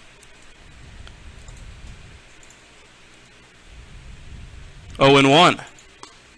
Outside fastball, just missed that time. He closed it out, but technically he did not get the save because he got the win in that one. It was an extended outing, and the Kingsmen retook the lead while he was out there, so he was the first winning pitcher of the season for the Kingsmen. 1-1. The ball's popped up, foul, out of play, 1-2.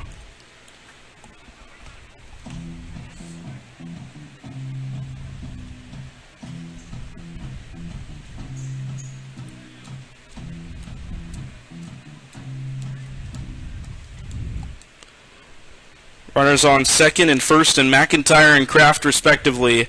A big 1-2 pitch coming. Here it is from Davis, and it's well outside. No chance for the swing there from Griffin.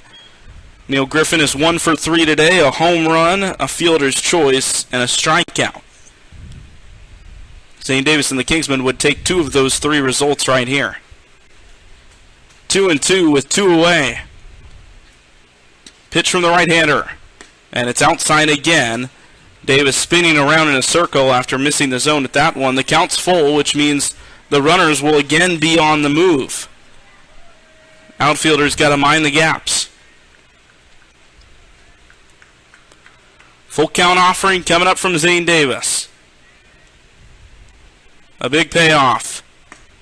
And he missed the outside corner. It was right there, and the bases are loaded for Harrison Bouthillette.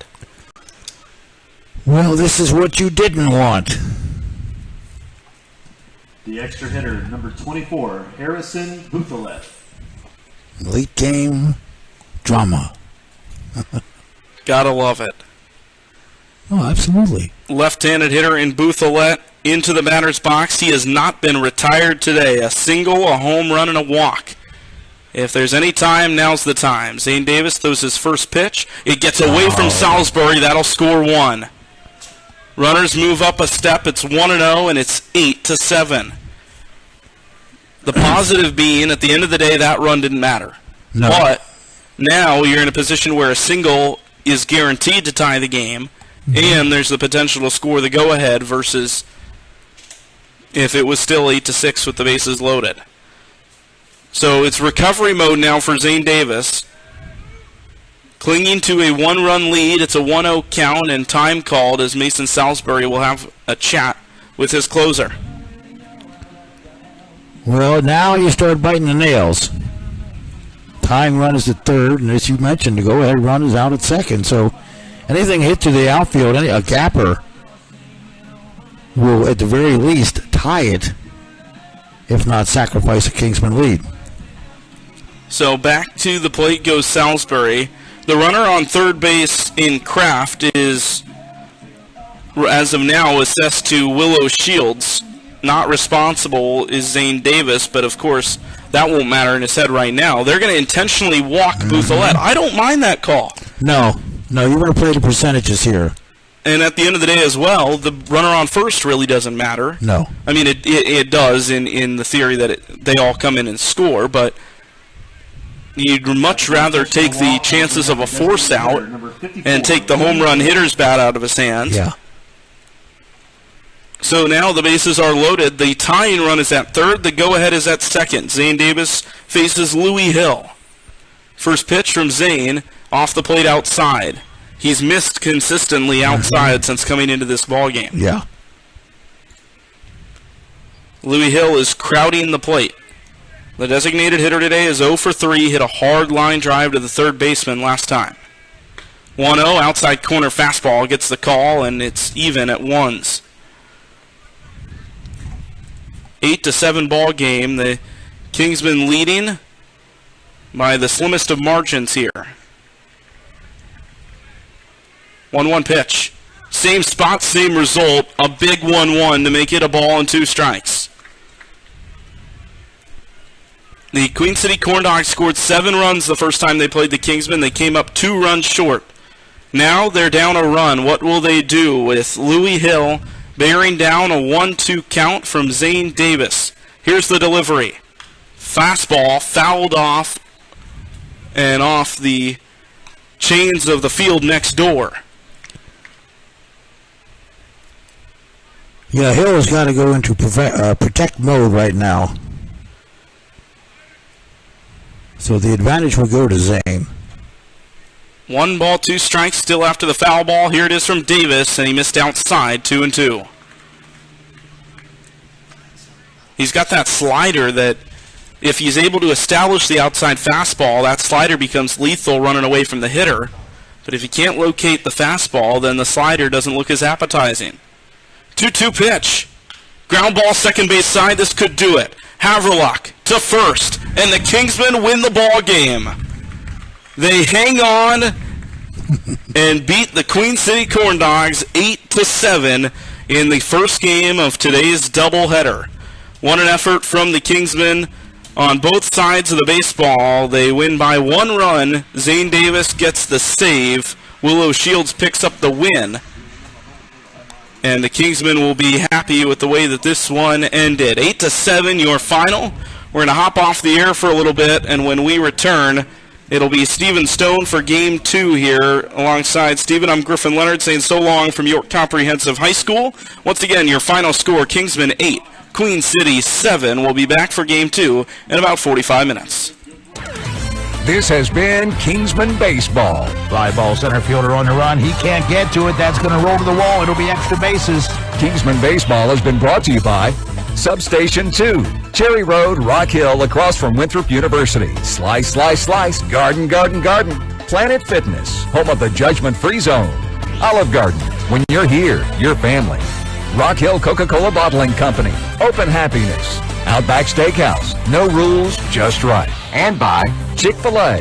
Cherry Road, Rock Hill. High fly ball, deep left. That thing is smoke. You got to have a passport to catch that. Join us next time for Kingsman Baseball here on the Kingsman Baseball Radio Network. Thanks for listening.